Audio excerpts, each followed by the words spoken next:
பொங்கல் திருநாள். பொங்கல் திருநாள்னா இது ஏதோ அறுவடை திருநாள் அப்படின்னு சொல்லுவோம்.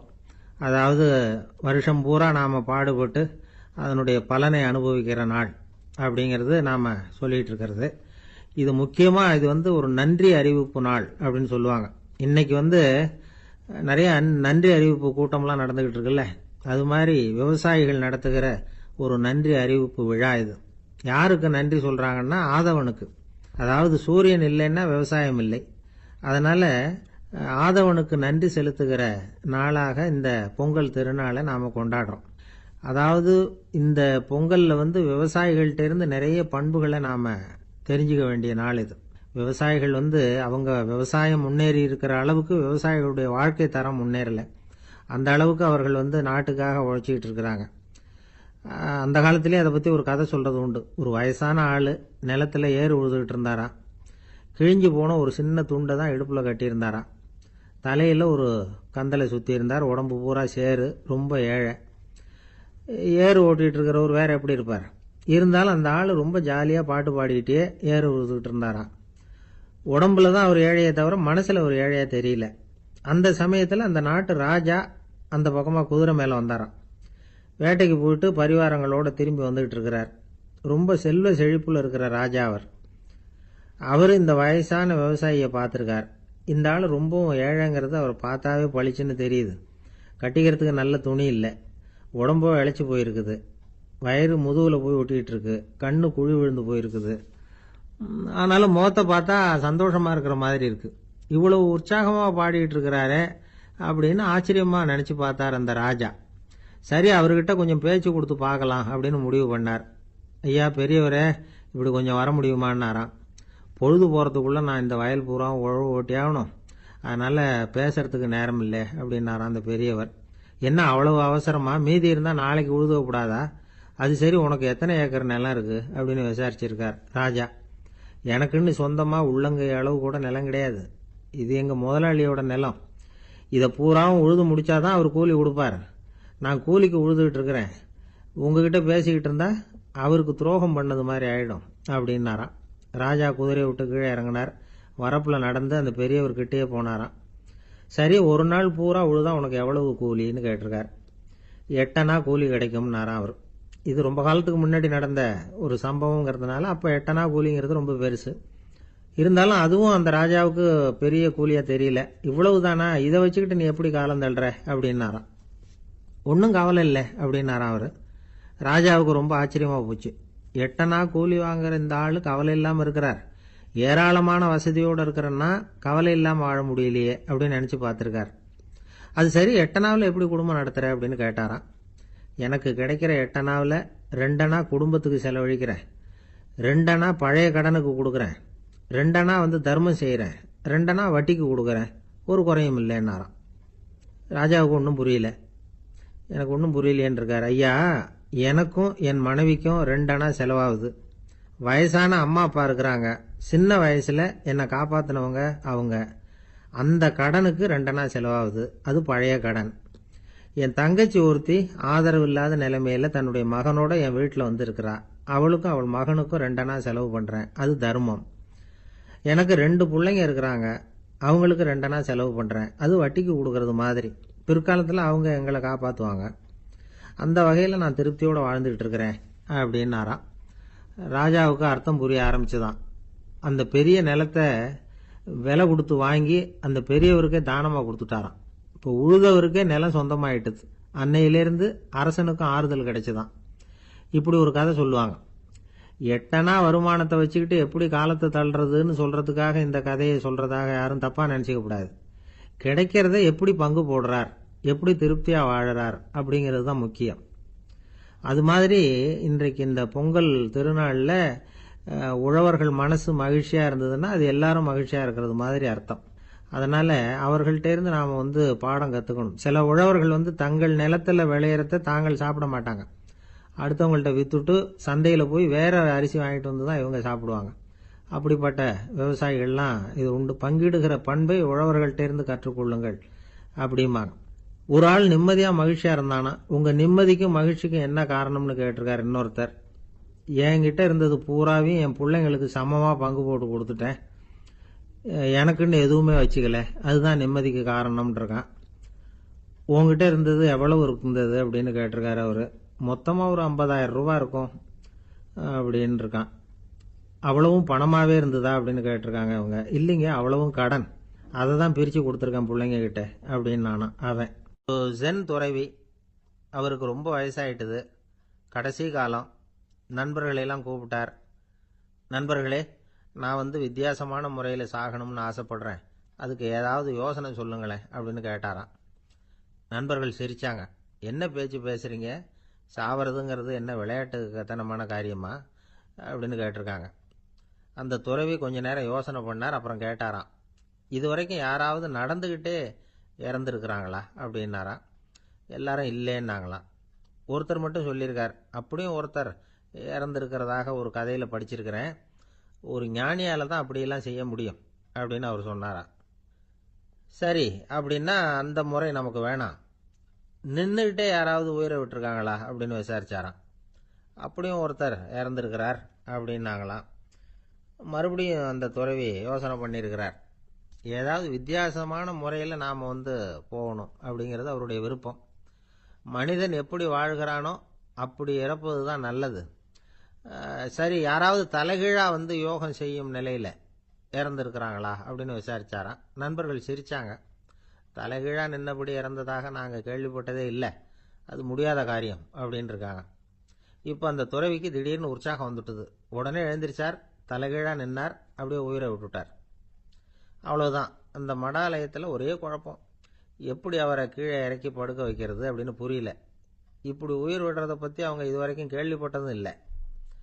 உண்மையிலேயே இவர் இறந்து தான் போனாராங்கிறதும் தெரியல. சோதித்து பார்த்தாங்க. இதய துடிப்பு, நாடி துடிப்பு எல்லாம் நின்று போயிருந்தது. இவர் எப்பவும் இப்படி தான், என்ன பண்ணுறது இப்போ அப்படின்னு சொல்லி எல்லாரும் குழம்பிக்கிட்டு இருக்கிற சமயத்தில் ஒரு பெரிய ஒரு யோசனை சொன்னார். இந்த துறவியோட மூத்த சகோதரி பக்கத்து மடாலயத்தில் இருக்கிறாங்க, அவங்கள இங்கே அழைச்சிட்டு வந்தால் ஏதாவது வழி கிடைக்கும் அப்படின்னார். அந்த அம்மாவுக்கு 90 வயசு. அழைச்சிட்டு வந்தாங்க. ஒரு குச்சியை ஊன்றிக்கிட்டு அப்படியே மெதுவாக நடந்து வந்தாங்க. தம்பி, தலைகீழாக நின்று உயிர் விட்டு இறக்கிறத பார்த்தாங்க. தம்பின்னு கூப்பிட்டு பார்த்தாங்க, ஒன்றும் காணும். உடனே என்ன பண்ணாங்க, தன்னுடைய கைத்தடியால் தம்பியோட உடலை ஒரு தட்டு தட்டினாங்க. ஏப்பா, சாகிறப்பவும் உன்னுடைய குறும்புத்தனத்தை விடலையா, இப்படியாடா சாகிறது, ஒழுங்கா செத்து தொலை அப்படின்னாங்களாம். அவ்வளவுதான். உடனே அந்த துறவி திரும்பி நேராக நின்னார்.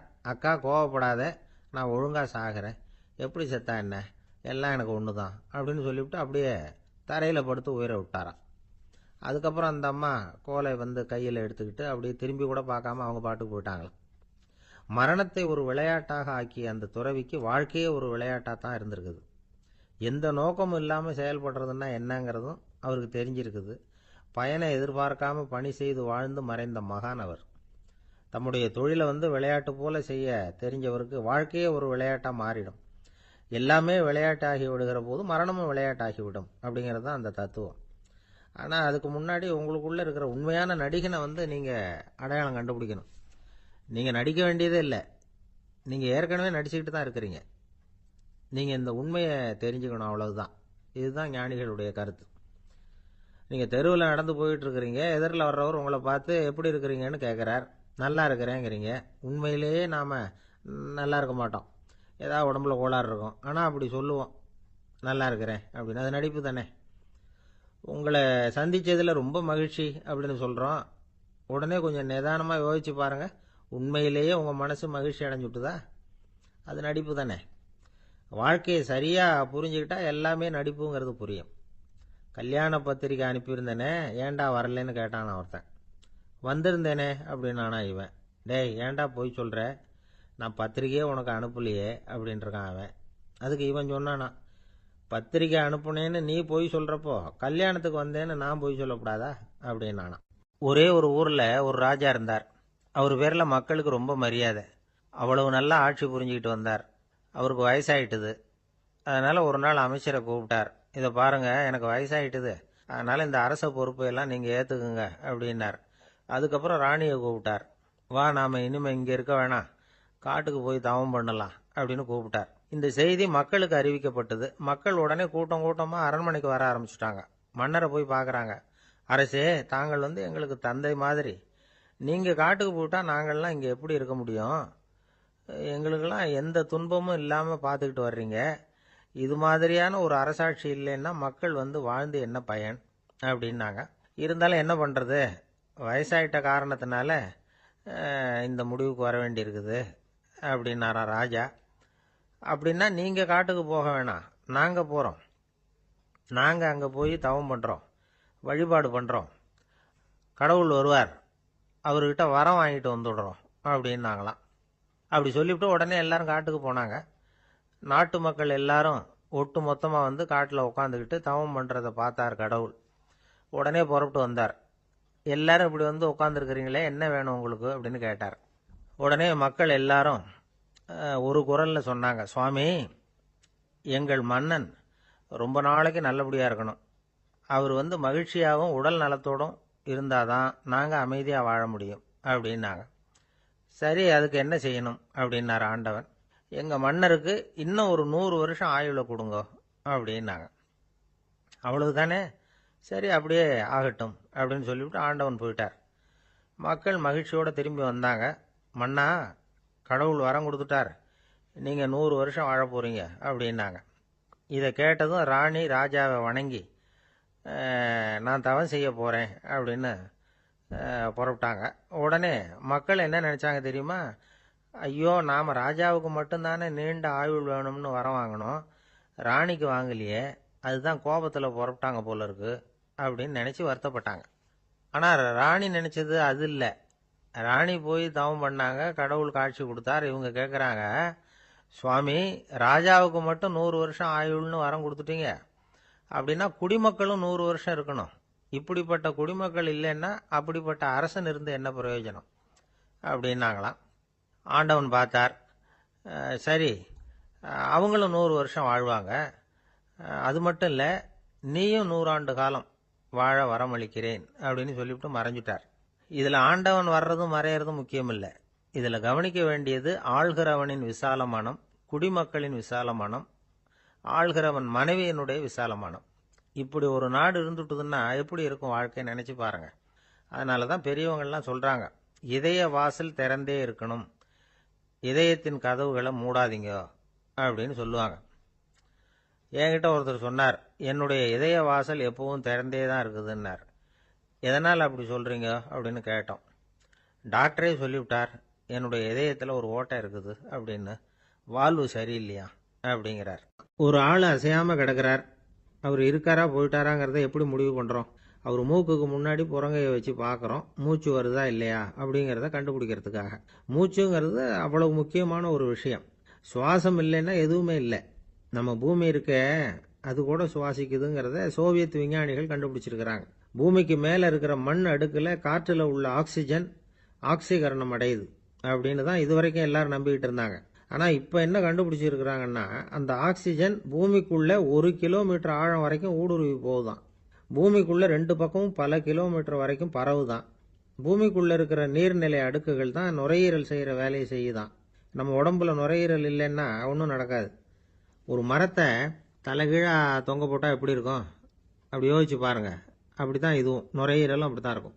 வலது பக்கம் ஒன்று, இடது பக்கம் ஒன்று. வலது பக்கம் நுரையீரல் கொஞ்சம் பெருசாக இருக்கும், நுட்பமான நரம்பு குழாய்கள் அதில் இருக்கும். கோடிக்கணக்கான நுண்ணிய குழாய்களை வச்சுக்கிட்டு தான் அது வேலை செய்யுது. 25 கோடி குழாய்கள் இருக்கும். அதை அப்படியே முழுசாக பிரித்து பரப்புனா ஒரு டென்னிஸ் கோர்ட்டில் பாதி பரப்பளவு இருக்குமா. நுரையீரல் நிறம் கருஞ்சிவப்பு தான். புகை அதிகமாக உள்ளே போச்சுன்னா அது கருப்பாயிடுது. காற்றுல உள்ள பிராணவாயுவை இது இழுத்து எடுத்துக்கிட்டு ரத்தத்தை சுத்தப்படுத்துகிற முக்கியமான வேலையை இது செய்யுது. அசுத்த காற்றை வெளியில் அனுப்பி வச்சுருது. ஒருத்தர் வேகமாக ஓடி வரார், அவருக்கு மூச்சு இறைக்கும். பயங்கரமாக எதையாவது பார்த்து விடுறார், உடனே மூர்ச்சி ஆகிடுவார். இது மாதிரி சமயங்களில் வேற எந்த தூண்டுதலும் இல்லாமல் நுரையீரல் தானாகவே இயங்கும். இப்படி ஒரு அவசியம் ஏற்படுறப்போ இயக்கத்தை தூண்டி விடுற முக்கியமான இணைப்பு மூளைக்கு கீழே முதுகு எலும்புக்கு மேற்பகுதியில் இருக்குது. அது உடனே சுவாசத்துக்கு அவசர உதவியை கொடுக்குது. இப்போ ஒருத்தர் பேசாமல் உட்காந்துருக்கார். இந்த சமயத்தில் அவருக்கு 1 பங்கு காற்று தேவைப்படுதுன்னு வச்சுக்கோங்க. அவர் எழுந்திரிச்சு நடக்கும் பொழுது 1.5 மடங்கு தேவைப்படும். ஓடுனார்னா 3 மடங்கு தேவைப்படும். படுத்திருக்கிறப்ப 1/2 மடங்கு தான் தேவைப்படும். இதுக்கு நிமிஷத்துக்கு 16 தடவை மூச்சு விட்டாகணும். இப்படி சாதாரணமாக உள்ளே இழுக்கிற காற்று கொஞ்சம்தான் இருந்தாலும் இது மாதிரி 8 மடங்கு காற்றை உள்ளே இழுத்து வச்சுக்கிற சாமர்த்தியம் நுரையீரலுக்கு இருக்குதான். தண்ணி, நுண்கிருமிகள், ரசாயன பொருள் இப்படி எது உள்ளே போனாலும் நுரையீரல் சமாளிச்சுக்கும். 30 வருஷமாக விடாத புகை பிடிக்கிறவர் தொடர்ந்து உள்ளே அனுப்பி வைக்கிற புகையை கூட சமாளிக்குதுன்னா பார்த்துங்களேன். உள்ளே போகிற புகை நுட்பமான சுவாச முடிச்சுகளை அழிச்சுடுது. கறி புகை அது மேலே படிஞ்சு உபயோகம் இல்லாமல் பண்ணிவிடுது. ஆனாலும் தேவைக்கு அதிகமாக 8 மடங்கு கூடுதலாக சுவாச முடிச்சுகள் நம்ம உடம்புக்குள்ளே இருக்கிறதுனால சமாளிக்க முடியுது. சமாளிக்க முடியலன்னா சில சமயம் மூச்சு திணறும். அதை ஒரு எச்சரிக்கையாக எடுத்துக்கிட்டு புகை பிடிக்கிற பழக்கத்தை விட்டுடணும். அதுதான் நல்லது. ஆனால் அப்படி யார் விடுறது? இணை பிரியாத 2 நண்பர்கள் இருந்தாங்களாம். 2 பேரும் விடாமல் சிகரெட்டு குடிக்கிறவங்க.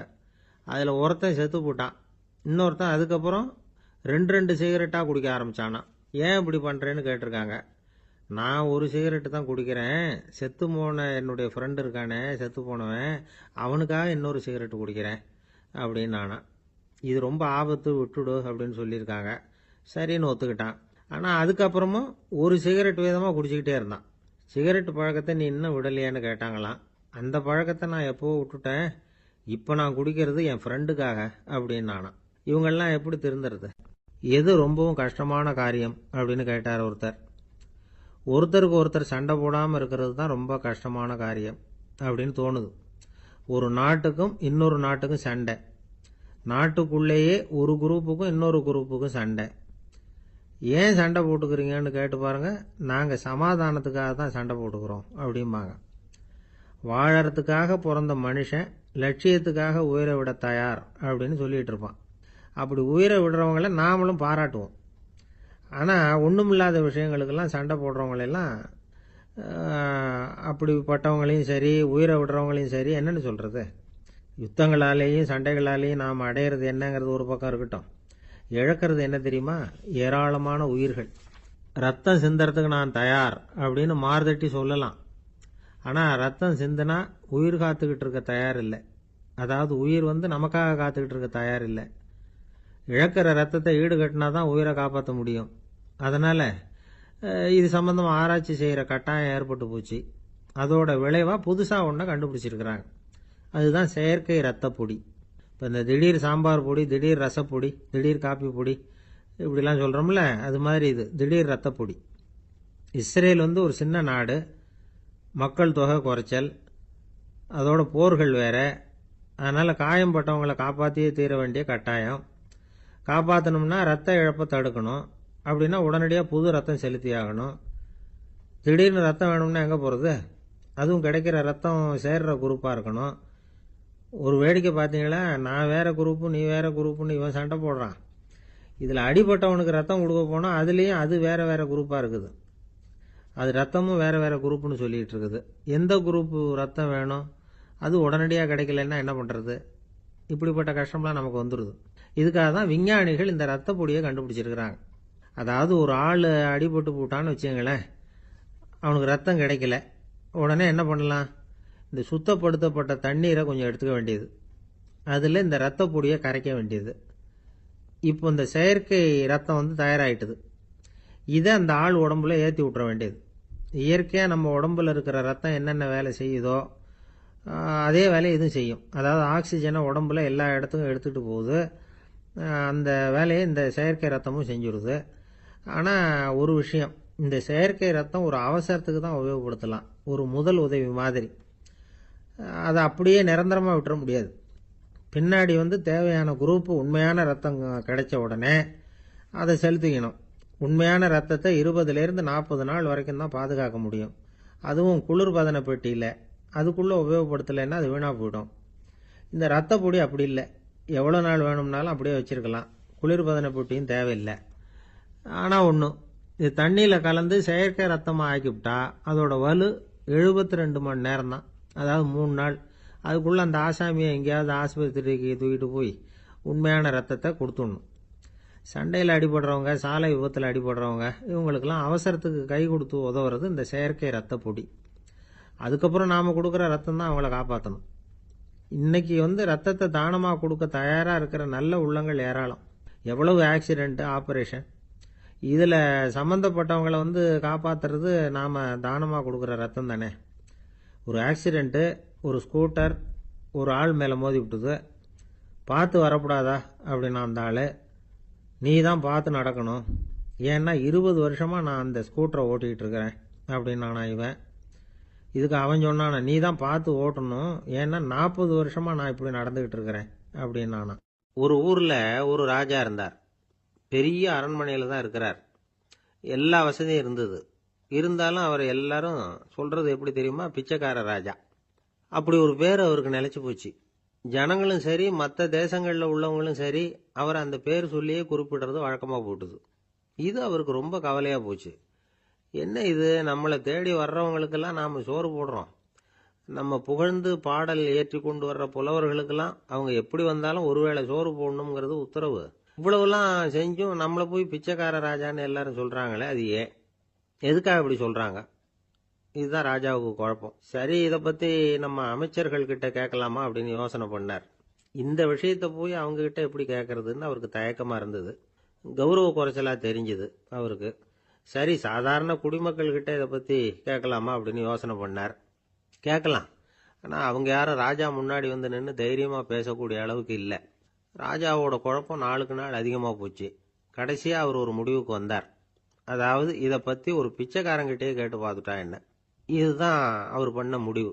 உடனே மாறு வேஷம் போட்டுக்கிட்டு நகர்வலம் போனார். ஒரு பிச்சைக்காரனை கண்டுபிடிச்சார். இதை பாருப்பா, நம்ம ராஜாவை எல்லாரும் பிச்சைக்கார ராஜான்னே சொல்றாங்களே, அதுக்கு என்ன காரணமா இருக்கும் அப்படின்னு கேட்டார். அதுக்கு அவன் சொல்றான், இதுக்கான பதில இன்னும் ஒரு 30 நாள்ல சொல்றேன் அப்படின்னா. உடனே இவருக்கு சந்தோஷம். உண்மையை அவங்ககிட்ட சொன்னார். நான் வேற யாரும் இல்லை, நான் தான் இந்த நாட்டு ராஜா. இப்ப நீ என் கூடவே வந்துரு, அரண்மனையிலேயே தங்கிக்கோ, 30 நாள் கழிச்சு எனக்கு பதில் சொல்லிவிட்டு அதுக்கப்புறமா நீ போகலாம் அப்படின்னு சொல்லி அழைச்சிட்டு வந்துட்டார். அரண்மனையில் ஒரு மூலையில் அவன் தங்கறதுக்கு இடம் கொடுத்தார். தினம் 2 வேளையும் இவனுக்கு சோறு போடுங்க அப்படின்னு உத்தரவு போட்டார்.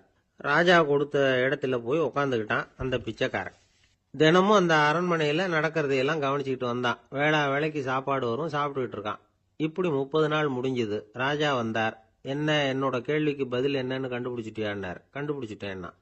என்ன எல்லாரும் பிச்சைக்கார ராஜான்னு சொல்றாங்களே, அது நியாயமா படுதா உனக்குன்னு கேட்டார். நியாயமா தான் படுது, சந்தேகம் இல்லாம நீங்க பிச்சைக்கார ராஜா தான். என்னதான் நீங்க வசதியோடவும் படைபலத்தோடவும் இருந்தா கூட நீங்க எங்க வர்க்கத்தை சேர்ந்த ஆசாமி தான் அப்படின்னு அடிச்சு சொல்லிவிட்டான் அந்த ஆள். ஏனால் அப்படி சொல்றேன்னு கேட்டார் இவர். அரசே, ஒரு உண்மையை கண்டுபிடிச்சு சொல்றதா நான் உங்ககிட்ட சொன்னேன். நீங்க ராஜ பரம்பரைன்னா உடனே உங்க கழுத்துல கிடக்கிற முத்து மாலையை கழட்டி பரிசா கொடுத்துருப்பீங்க, பொன்னையும் மணியையும் கொடுத்துருப்பீங்க. ஆனா நீங்க அப்படி செய்யல. என்ன ஒரு மூலையில உட்கார வச்சு 2 வேளை சோறு போட சொன்னீங்க. உங்களை தேடி யார் வந்தாலும், யார் வந்து பாராட்டி பேசினாலும் அல்லது பிரச்சனைகளை சொன்னாலும் நீங்க செய்யற ஒரே காரியம் சோறு போடுறது தான். பிச்சைக்காரனுக்கு சோறு மட்டும்தான் உலகம். உங்க விஷயத்திலையும் நீங்க அப்படித்தான் நினைக்கிறதாக தெரியுது. நல்லா கவனிங்க. எந்த ஒரு பிரச்சனைக்கும் சோறு தான் முடிவுன்னு நினைக்கிறீங்க பாருங்க. நீங்க சந்தேகமில்லாத எங்களை சேர்ந்த ஆளுதான் அப்படின்னு விட்டான் அந்த பிச்சைக்காரன். அதுக்கப்புறம் தான் அந்த ராஜா தன்னுடைய தவறுகளை எல்லாம் திருத்திக்கிட்டாராம். பசின்னு வர்றவங்களுக்கு சோறு தான் போடணும், அது தப்பு இல்லை. பாராட்ட வர்றவங்களுக்கெல்லாம் சோத்தையே போட்டு அனுப்புனா இப்படிதான் பேர் வரும். எனக்கு தெரிஞ்ச ஒருத்தர் தினமும் யாராவது ஒருத்தரை தன் வீட்டுக்கு அழைச்சிட்டு போவார், சாப்பாடு போட்டு அனுப்புவார். முன்னறிவிப்பு இல்லாம திடீர்னு ஒரு விருந்தாளியோட வீட்டில் போய் இவர் நிக்கிறது வழக்கம். அந்த அம்மாவும் இவருக்காக தயார் பண்ணி வச்சிருந்ததை இவர் அழைச்சிட்டு வந்திருக்கிற விருந்தாளிக்கு போட்டுருவாங்க. விருந்தாளி சாப்பிட்டுட்டு போனதுக்கு அப்புறம் இவர் மனைவி கிட்ட உனக்கு சிரமம் வேணாம் அப்படின்னு சொல்லிவிட்டு பக்கத்துல உள்ள ஒரு ஹோட்டலுக்கு போய் காசு கொடுத்து சாப்பிட்டுட்டு வந்துருவார். பல நாள் இப்படி நடக்கும். ஒரு நாள் அவரை தனியா கூப்பிட்டுக்கிட்டு போய் ஏன் இப்படி பண்றீங்கன்னு கேட்டோம். அதுக்கு அவர் சொல்றாரு, எங்க வீட்டு சாப்பாட்டுல இருந்து தப்பிக்கிறதுக்கு எனக்கு வேற வழி எதுவும் தெரியல சார், அதனாலதான் இப்படி பண்ணிட்டு இருக்கிறேன் அப்படின்னார். ரொம்ப பரிதாபமா. என்னை விட யோக்கியம் இந்த உலகத்துல வேற யாரும் இல்லை சார் அப்படின்னார் ஒருத்தர். அவரை விட அயோக்கியன் வேற யாரும் இருக்க முடியாதுங்கிற முடிவுக்கு கேட்டவங்க வந்துட்டாங்களாம். மனுஷனுக்கு இருக்கிற ஒரு மிகப்பெரிய குறையே தன்கிட்ட இருக்கிற குறை அவனுக்கு தெரியாம போறது தான். ஆனா அடுத்தவங்க கிட்ட இருக்கிற குறை அவனுக்கு தெளிவா தெரிஞ்சிடும். ஒரு ஒட்டகம் ஒரு கொக்கை பார்த்து ஒரு கேள்வி கேட்டுதான். என்ன கேள்வி தெரியுமா? உன் கழுத்து ஏன் இப்படி வளைஞ்சு போயிருக்குது அப்படின்னு கேட்டிருக்கு. இதுக்கு உடம்பே வளைச்சல். இது போய் கொக்கை கிண்டல் பண்ணுது. இன்னைக்கு மனித சுபாவமும் கிட்டத்தட்ட இப்படித்தான் இருக்குது. இந்த உலகத்துல குறையில்லாத மனிதர்கள் யாரும் கிடையாது, நாம உள்பட. அப்படிங்கிறத முதல்ல நாம் நல்லா புரிஞ்சுக்கணும். ஒரு ஊரில் ஒரு விற்பனை நிலையம் இருந்தது. செல்ல பிராணிகளை விற்பனை செய்கிற நிலையம் அது. நாய், கிளி, பூனை இப்படி நிறைய வச்சு விற்பனை பண்ணிகிட்டு இருக்கிறாங்க. நாய்க்குட்டி விற்பனை செய்கிற பகுதியில் ஒரு சிறுவன் நின்றுக்கிட்டு இருந்தான். விற்பனை செய்கிற ஆளுகிட்ட விலை கேட்டுக்கிட்டு இருந்தான். அதோ இருக்குதே அந்த நாய்க்குட்டி என்ன விலை அப்படின்னு கேட்டானா. 1000 ரூபா அப்படின்னாரான். சரி அது வேணாம், இது என்ன விலைன்னு இருக்கான். 500 ரூபா அப்படின்னாரான். இந்த சின்ன பையன் கையில் வச்சிருந்தது வெறும் 50 ரூபா தான். அதனால் இதை விட குறைச்சலாக கிடைக்குமான்னு பார்த்துருக்கான். அந்த கடையில் ஒரு மூலையில் சரியாக கவனிக்கப்படாமல் ஒரு நாய்க்குட்டி படுத்து கிடந்தது. பாவமாக கத்திக்கிட்டு இருந்தது. அதை பார்த்ததுமே இவனுக்கு அது ரொம்ப பிடிச்சி போச்சு. உடனே அந்த கடைக்காரரை பார்த்து, அதுவும் அந்த மூலையில் படுத்து கிடக்குதே அந்த நாய்க்குட்டி என்ன விலை அப்படின்னு கேட்டிருக்கான். தம்பி, அது ஒரு கால் ஊனம், அதனால் அது உன்னோட குதித்து விளையாடவோ ஓடுறதோ அதால் முடியாத காரியம் அப்படின்ட்டுருக்கார் அவர். அது தெரிஞ்சுதாங்க கேட்குறேன், அதோட விலை என்ன அதை மட்டும் சொல்லுங்களேன் அப்படின்ட்டுருக்கான். தம்பி, இது கால் ஊனம் உள்ள ஒரு நாய். இதை போய் காசு கொடுத்து வாங்கிறதுக்கு யாராவது பிரியப்படுவாங்களா? இதை நான் உனக்கு இலவசமாகவே தர்றேன், எடுத்துகிட்டு போ அப்படின்னாரான். இதை கேட்டதும் அந்த சிறுவனுக்கு கோவம் வந்துட்டு தான். நீங்கள் ஒன்றும் சும்மா கொடுக்க வேணாம், இந்தாங்க 50 ரூபா, இதை வச்சுக்கிட்டு நாய்க்குட்டியை கொடுங்க அப்படின்ட்டுருக்கான். அவருக்கு ஒன்றும் புரியல, ஆச்சரியமாக இருந்தது. சரின்னு பணத்தை வாங்கிட்டு நாய்க்குட்டியை தூக்கி கொடுத்தார். அந்த சிறுவன் அந்த நாய்க்குட்டியை 2 கையாலையும் வாங்கினா, மார்போட பிரியமாக சேர்த்து அணைச்சிக்கிட்டான். தெருவில் இறங்கி நடக்கிறான். அப்படி நடக்கும்பொழுது தான் பார்க்குறார், கடைக்காரர் ஆச்சரியமாக அவனை பார்க்குறார். அப்போ தான் அவருக்கு ஒரு விஷயம் புரியுது. அந்த சிறுவன் தெருவில் நாய்க்குட்டியை மார்போடு அணைச்சிக்கிட்டு விந்தி விந்தி நடந்து போய்கிட்டு இருக்கிறான். ஆமாம், அவனுக்கும் ஒரு கால் ஊனம். இந்த நாய்க்குட்டியை யாருமே வாங்க மாட்டாங்கன்னு நினச்சிக்கிட்டு இருந்தார். குறையுள்ள அதுக்கும் ஒரு எஜமானன் கிடைச்சுட்டான். அதனால் ஊனம் ஒரு குறை இல்லை அப்படிங்கிற உண்மையை அந்த கடைக்காரர் புரிஞ்சுக்கிட்டாராம். நம்மால் ஒருத்தர் கொஞ்சம் வயசானவர், எழுந்திரிச்சு சரியாக நடக்க முடியாது, சாய்வு நாற்காலியிலேயே எப்பவும் உட்காந்துருப்பார். அவர் தனக்கு துணையாக ஒரு நாயை பக்கத்தில் வச்சுருந்தார். அதுவும் ரொம்ப வயசான ஒரு நாய், எழுந்திரிக்கவே சிரமப்படும், நடக்கவும் முடியாது. அவர் பக்கத்திலே இதுவும் சோர்ந்து போய் படுத்து கிடக்கும். அந்த பெரியவரை பார்க்க வந்த ஒருத்தர் கேட்டார், ஏங்க, ஒரு சின்ன பையனை உங்களுக்கு துணையாக வச்சுக்கப்படாதா? இந்த நாயை உங்களுக்கு பாதுகாப்பாக வச்சிருக்கிறீங்களே, உங்களுக்கு ஒரு ஆபத்துன்னா இது எப்படி உங்களுக்கு உதவ முடியும் அப்படின்னார். அப்போ அவர் சொன்னாராம், எனக்கு ஒரு ஆபத்துன்னா அந்த சமயத்தில் இந்த நாய் என்னை தனியாக விட்டுட்டு ஓடி போயிடாமல் இருக்கணும்ல, அதுக்காக தான் இதை நான் வச்சிருக்கிறேன் அப்படின்னாராம். நம்மளில் சில பேர் ரொம்ப தைரியமாக இருப்பாங்க. நாம் கூட சொல்கிறது உண்டு, அந்த ஆளுகிட்ட வர்றதுக்கு எமன் கூட பயப்படுவான் அப்படின்னு சொல்கிறது உண்டு. தைரியசாலிகளை நெருங்கிறதுக்கு எமன் பயப்படுவான் அப்படின்னு சொல்கிறது உண்மைதான். அது பொய் இல்லை. மன வலிமை இருக்கு பாருங்க, அது மனுஷனை காப்பாற்றும். இது மருத்துவ ரீதியான உண்மை. உடல் கோளாறுகள் மன ஆரோக்கியத்தை பாதிக்கும். மன எழுச்சி, மன போராட்டம் இதெல்லாம் உடல் இயக்கத்தில் மாறுதலை உண்டாக்குது. சில வகையான நோய்களுக்கும் மனசுக்கும் இருக்கிற சம்பந்தம் என்னங்கிறத பற்றியெல்லாம் இப்போ ஆராய்ச்சி பண்ணுறாங்க. ஆஸ்மா, மூட்டு வலி, பெருங்குடல் அழற்சி, உயர் இரத்த அழுத்தம், சோரியாசிஸுங்கிற தோல் வியாதி, வயிற்று புண்ணு, இந்த தைராய்டு நச்சுத்தன்மை, இது மாதிரி நோய்களை உண்டாக்குறதுல மனசோட பங்கு என்னங்கிறத பற்றியெல்லாம் ஆய்வு பண்ணி பார்த்துருக்குறாங்க. எதுக்கு எடுத்தாலும் சோர்ந்து போகிறது, தோண்டு போகிறது, இப்படிப்பட்ட மனவாகு, அதோட யாரும் நமக்கு உதவ முடியாது அப்படிங்கிற மனோபாவம், கைவிடப்பட்ட மனநிலைமை, இதெல்லாம் நோயோட தீவிரத்தை ரொம்ப அதிகரிக்க செய்யுதான். இவங்கெல்லாம் அந்த கைகால் வலிக்குது, உடம்பு அசதியாக இருக்குது, தூக்கம் வரல, முதுகு வலிக்குது, உடம்புல உணர்ச்சி குறையுது, கை கால் விரல்லாம் மரத்து போகுது, இப்படி ஏதாவது சொல்லிக்கிட்டு டாக்டர்களை தேடி வந்துக்கிட்டு இருப்பாங்க. நெஞ்சு வலி யாருக்கு வருது தெரியுமா?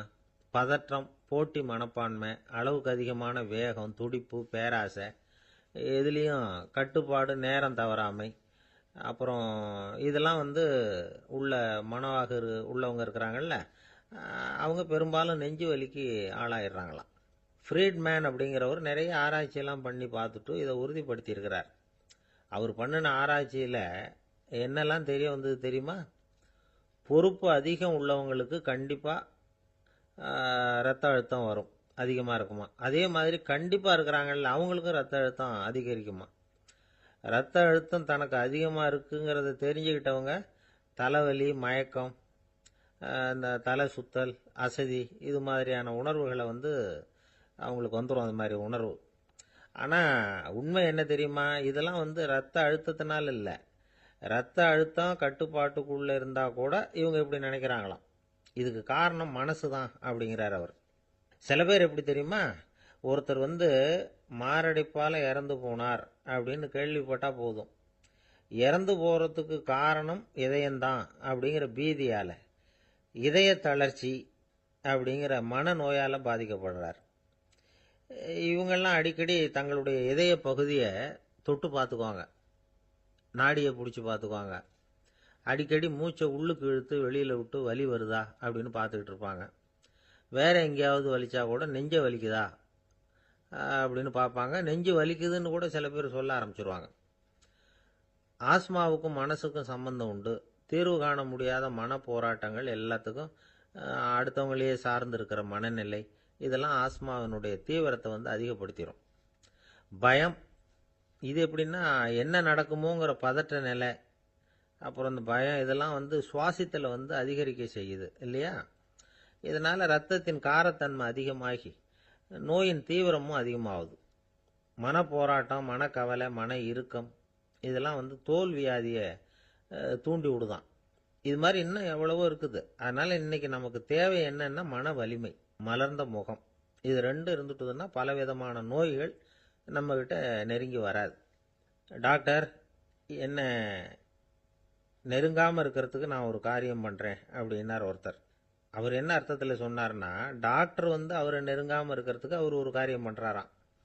நண்பர்கிட்ட சொன்னார். நண்பர் கேட்டார், அது என்ன காரியம் பண்ற அப்படின்னு கேட்டார்.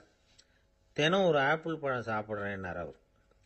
ஏன்னா ஆங்கிலத்தில் ஒரு பழமொழி சொல்லுவாங்கல்ல, an apple a day keeps doctor away அப்படிம்பாங்க. ஒரு ஆப்பிள் பழம் சாப்பிட்டா டாக்டர் விலகியே இருப்பார், டாக்டர்கிட்ட போக வேண்டிய அவசியம் இருக்காது அப்படிங்கிறதுக்காக அந்த பழமொழி சொல்றது. என்னன்னா, யாருமே நெருங்காமல் இருக்கிறதுக்கு நான் ஒரு காரியம் பண்றேன்னாரு இன்னொருத்தர். டாக்டர் நெருங்காமல் இருக்கிறதுக்கு ஆப்பிள் பழம் சாப்பிட்றேன்னார் அவர். என்ன யாருமே நெருங்காமல் இருக்கிறதுக்கு நான் ஒரு காரியம் பண்றேன்னார் இன்னொருத்தர். அது என்னன்னு கேட்டோம். தினம் ஒரு பூண்டு சாப்பிட்றேன்னார். ஏ கார்லிக் எ டே கீப்ஸ் எவ்ரிபடி அவே அப்படின்னு அதுக்கு ஒரு புது விளக்கமும் கொடுத்தார். ஒரு ஊர்ல ஒரு ராஜா இருந்தார். அவர் அடிக்கடி காட்டுக்கு வேட்டையாட போவார். சில நண்பர்களையும் கூட அழைச்சிக்கிட்டு போவார். காட்டுக்கு போனதும் ஆளுக்கு ஒரு பக்கமாக போய் வேட்டையாடுவாங்க. சாயந்தரமாக திரும்பி வருவாங்க. மறுநாள் அரண்மனையில் உட்காந்து ஒவ்வொருத்தரும் அவங்க அனுபவங்களை எல்லாம் சொல்லிக்குவாங்க. அவங்க வீரத்துக்கு தகுந்த மாதிரி பரிசை அந்த ராஜா கொடுப்பார். இது மாதிரி ஒரு தடவை எல்லாரும் வேட்டைக்கு போயிட்டு திரும்பி வந்ததும் உட்காந்து பேச ஆரம்பிச்சிருக்கிறாங்க. ஒருத்தன் சொன்னான், தன்னுடைய வீர தீர செயலை பற்றி அளக்க ஆரம்பிச்சிட்டான். ஏன்னா அதுக்கு பரிசு கிடைக்க போகுதில்ல, அதனால. அவன் என்ன சொன்னான் தெரியுமா? அரசே, நேற்றுக்கு காட்டில் என்னாச்சு தெரியுமா? எனக்கு நேராக ஒரு சிங்கம் வாயை திறந்துக்கிட்டு வந்துட்டுது. நான் பயப்படவே இல்லை. உடனே ஒரு கல்லை எடுத்து குறி பார்த்து வீசினேன். சிங்கத்து வாய்க்குள்ளே போய் அந்த கல் மாட்டிக்கிட்டுது. அவ்வளவுதான். அந்த சிங்கம் என்னை பார்த்துட்டு பயந்துட்டு ஒரே ஓட்டமாக திரும்பி ஓடி போயிட்டுது அப்படின்னா. ஆஹா பலே அப்படின்னு எல்லாரும் கை தட்டினாங்க. ரெண்டாவது ஆள் ஒருத்தன் எழுந்திரிச்சான். அவன் சொல்ல ஆரம்பிச்சான், அரசே, நான் போன வழியில் 2 பெரிய மலைப்பாம்பு கிடந்தது. என்னை முழுங்கிறதுக்கு வந்தது. நான் என்ன பண்ணேன் தெரியுமா? அந்த 2 பாம்போட வாலையும் ஒன்றா சேர்த்து முடிச்சு போட்டுட்டேன். அவ்வளவுதான். அது அங்கே இழுக்க இது இங்கே இழுக்க முடிச்சு நல்லா இறுகி போட்டுது அப்படின்றான். ஆஹா அற்புதம்னு சொல்லி எல்லாரும் கை தட்டினாங்களாம். அடுத்தபடியாக 3வது ஆள் ஒருத்தன் வந்தான். அவன் சொல்ல ஆரம்பித்தான், மன்னா, நான் போன பாதையில் குறுக்க ஒரு ஆறு. அதில் இறங்கி குளித்தேன். யாரோ காலை பிடிச்சி இழுக்கிறது மாதிரி இருந்தது. திரும்பி பார்த்தா ஒரு பெரிய முதலை. நான் உடனே அப்படியே ஒரு துள்ளல் துள்ளி அது முதுகில் போய் உக்காந்துக்கிட்டேன். அதை அப்படியே கரைக்கு நீந்த வச்சேன். கரைக்கு சேர்ந்ததும் அப்படியே ஒரே துள்ளி குதிச்சு கரைக்கு வந்துட்டேன் அப்படின்றான். அவன் தன்னுடைய வீரத்தை அப்படி சொல்லியிருக்கான். அடடா எப்பேற்பட்ட வீரம் அப்படின்னு எல்லாரும் கை தட்டினாங்களாம். 4வது ஆள் எழுந்திரிச்சான். மன்னா, நான் போன இடத்துல ஒரு கரடி என்னை துரத்த ஆரம்பிச்சுட்டுது. நான் ஒரு மலை உச்சிக்கு வந்துட்டேன். அதுக்கப்புறம் ஒரு அடி எடுத்து வச்சாலும் அதில் பாதாளத்தில் விழ வேண்டியது தான். அந்த நேரம் பார்த்து ஒரு பெரிய ராட்சச கழுகு அந்த பக்கமாக பறந்து வந்தது.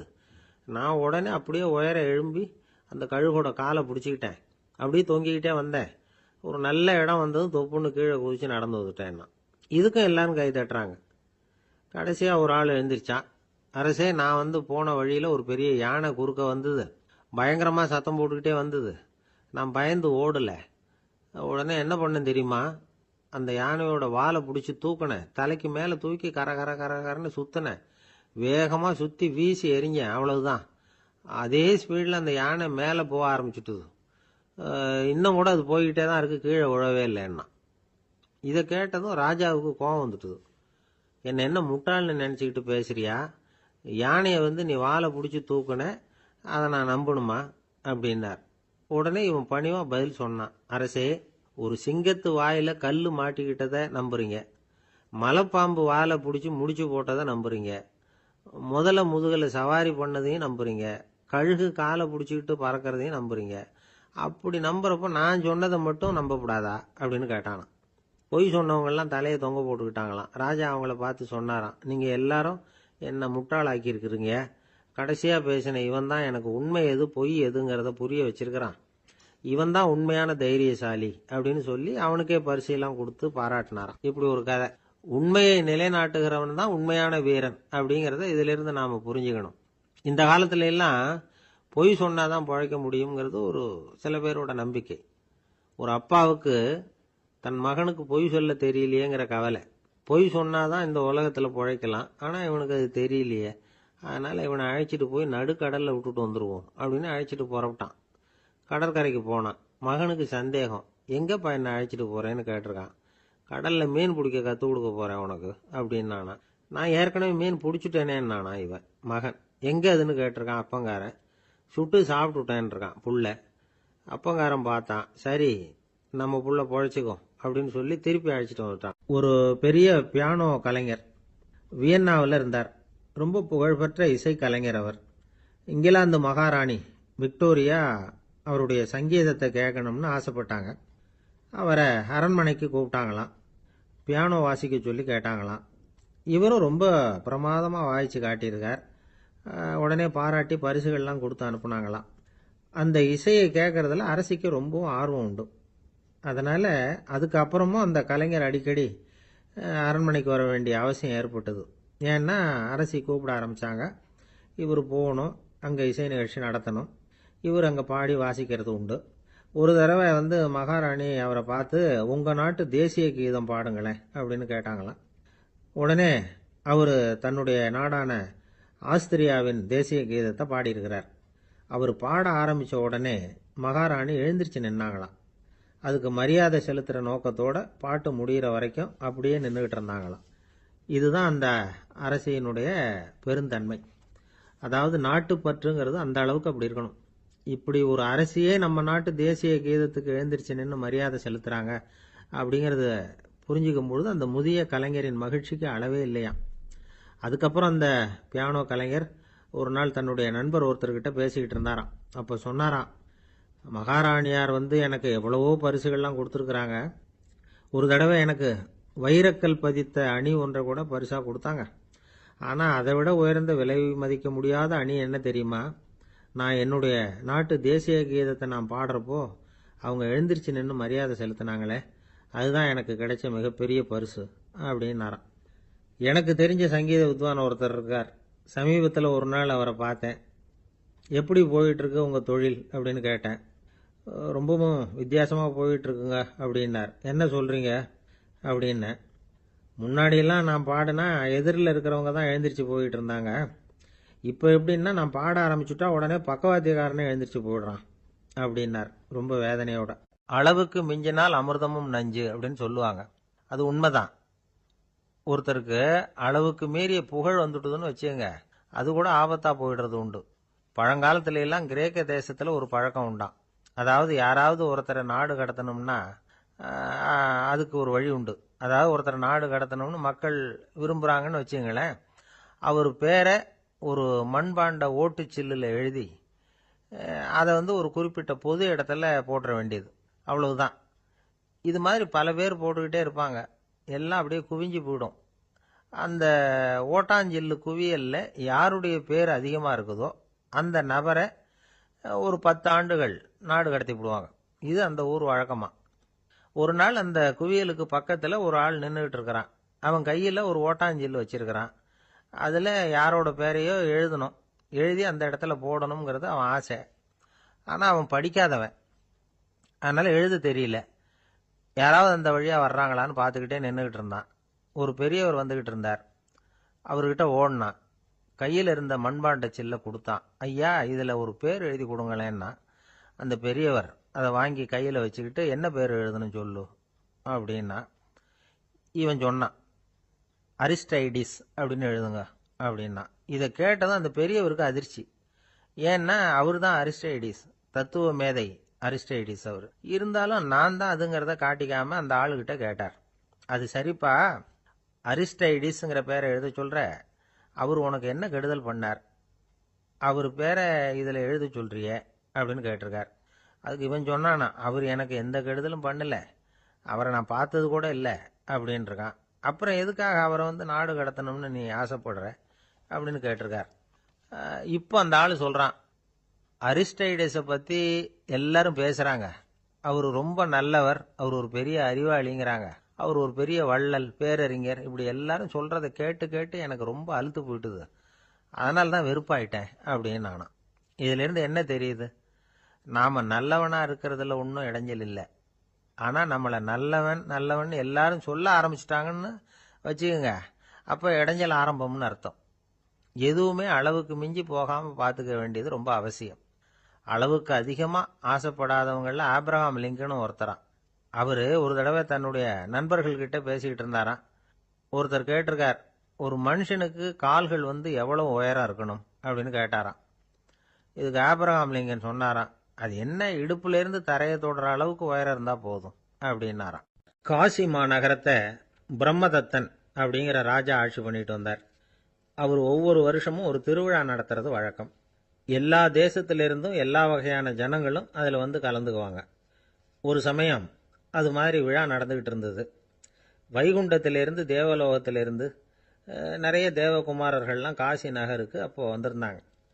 அதில் முக்கியமாக ஒரு 4 தேவகுமாரர்கள், அந்த 4 பேரையும் சுற்றி ஏகப்பட்ட கூட்டம். அப்படி என்ன விசேஷம் அவங்கக்கிட்ட அப்படின்னா, மற்றவங்களை விட அவங்க முகம் அழகாக இருந்ததா அப்படி பார்த்தா அப்படியும் இல்லை. அவங்க அணிஞ்சிருந்த மலர் மாலைகள் தான் அதுக்கு காரணமாக. அந்த மலர்கள்லேருந்து அப்படி ஒரு அபூர்வமான நறுமணம், இதுக்கு முன்னாடி இப்படி ஒரு நறுமணத்தை அந்த ஊர் ஜனங்க அனுபவிச்சதே இல்லை. அதுதான் அந்த 4 பேரையும் சுற்றி கூட்டம். எல்லாரும் கேள்வி கேட்க ஆரம்பித்தாங்க. உடனே அந்த 4 தேவகுமாரர்களும் எல்லாருக்கும் தெரியும்படியாக வானத்தில் எழும்பி கொஞ்சம் உயரமாக நின்றுக்கிட்டாங்க. கீழே நின்றுக்கிட்டு இருந்த அரசன்லேருந்து ஆண்டி வரைக்கும் ஒருத்தர் பாக்கி இல்லாமல் ஒரே குரலில் எல்லாரும் அவங்கள பார்த்து, எங்களுக்கும் இது மாதிரி மாலையை போட்டுக்கணும்னு ஆசையாக இருக்குது, அதுக்கு நீங்கள் தான் அருள் பண்ணணும் அப்படின்னு கேட்டுக்கிட்டாங்க. மாலை போட்டுக்கிறதுனா எல்லாருக்கும் ஆசையாக தானே இருக்கும். அந்த 4 தேவகுமாரர்களில் ஒருத்தர் புத்தர் பிரான். அவர் சொன்னார், பூலோகவாசிகளே, நான் சொல்கிறத கொஞ்சம் பொறுமையாக கேளுங்க. கக்காரு அப்படிங்கிற கற்பக விருஷத்தின் மலர்களால் தொடுக்கப்பட்டது இந்த மாலை. இதுக்கு நிறைய சக்தி உண்டு, எந்த காலமும் இது வாடாது, வாசனையும் குறையாது. ஆனால் இதை அணிந்து கொள்றதுக்கு சில தகுதிகள் தேவை அப்படின்னார். என்ன தகுதி அது சொல்லுங்களேன் அப்படின்னு ஏக காலத்தில் எல்லாரும் சத்தம் போட்டாங்க. தீய இயல்புகள் உள்ளவங்க, இழிந்த சிந்தனை இழிந்த செயல் உள்ளவங்க இந்த மாலையை அணிய முடியாது அப்படின்னார். அவ்வளோதான். கூட்டத்தில் சத்தம் போட்டவங்கள்லாம் மெதுவாக அப்படி அடங்க ஆரம்பிச்சிட்டாங்க. இன்னொரு தேவகுமாரன் சொன்னார், அடுத்தவங்க பொருளை அபகரிக்காதவன், அடுத்தவங்களுக்கு கெடுதல் பண்ணக்கூடிய பொய் பேசாதவன், பேராசையினால் கெட்ட வழியில் பொருள் ஈட்ட நினைக்காதவன் இந்த மாலையை போட்டுக்கலாம் அப்படின்னார். கூட்டத்திலிருந்து யாரும் முன்னுக்கு வரல. ஒரே ஒரு ராஜகுரு மட்டும் கொஞ்சம் முன்னாடி வந்தார். பெரியவர், படித்தவர் அவர்.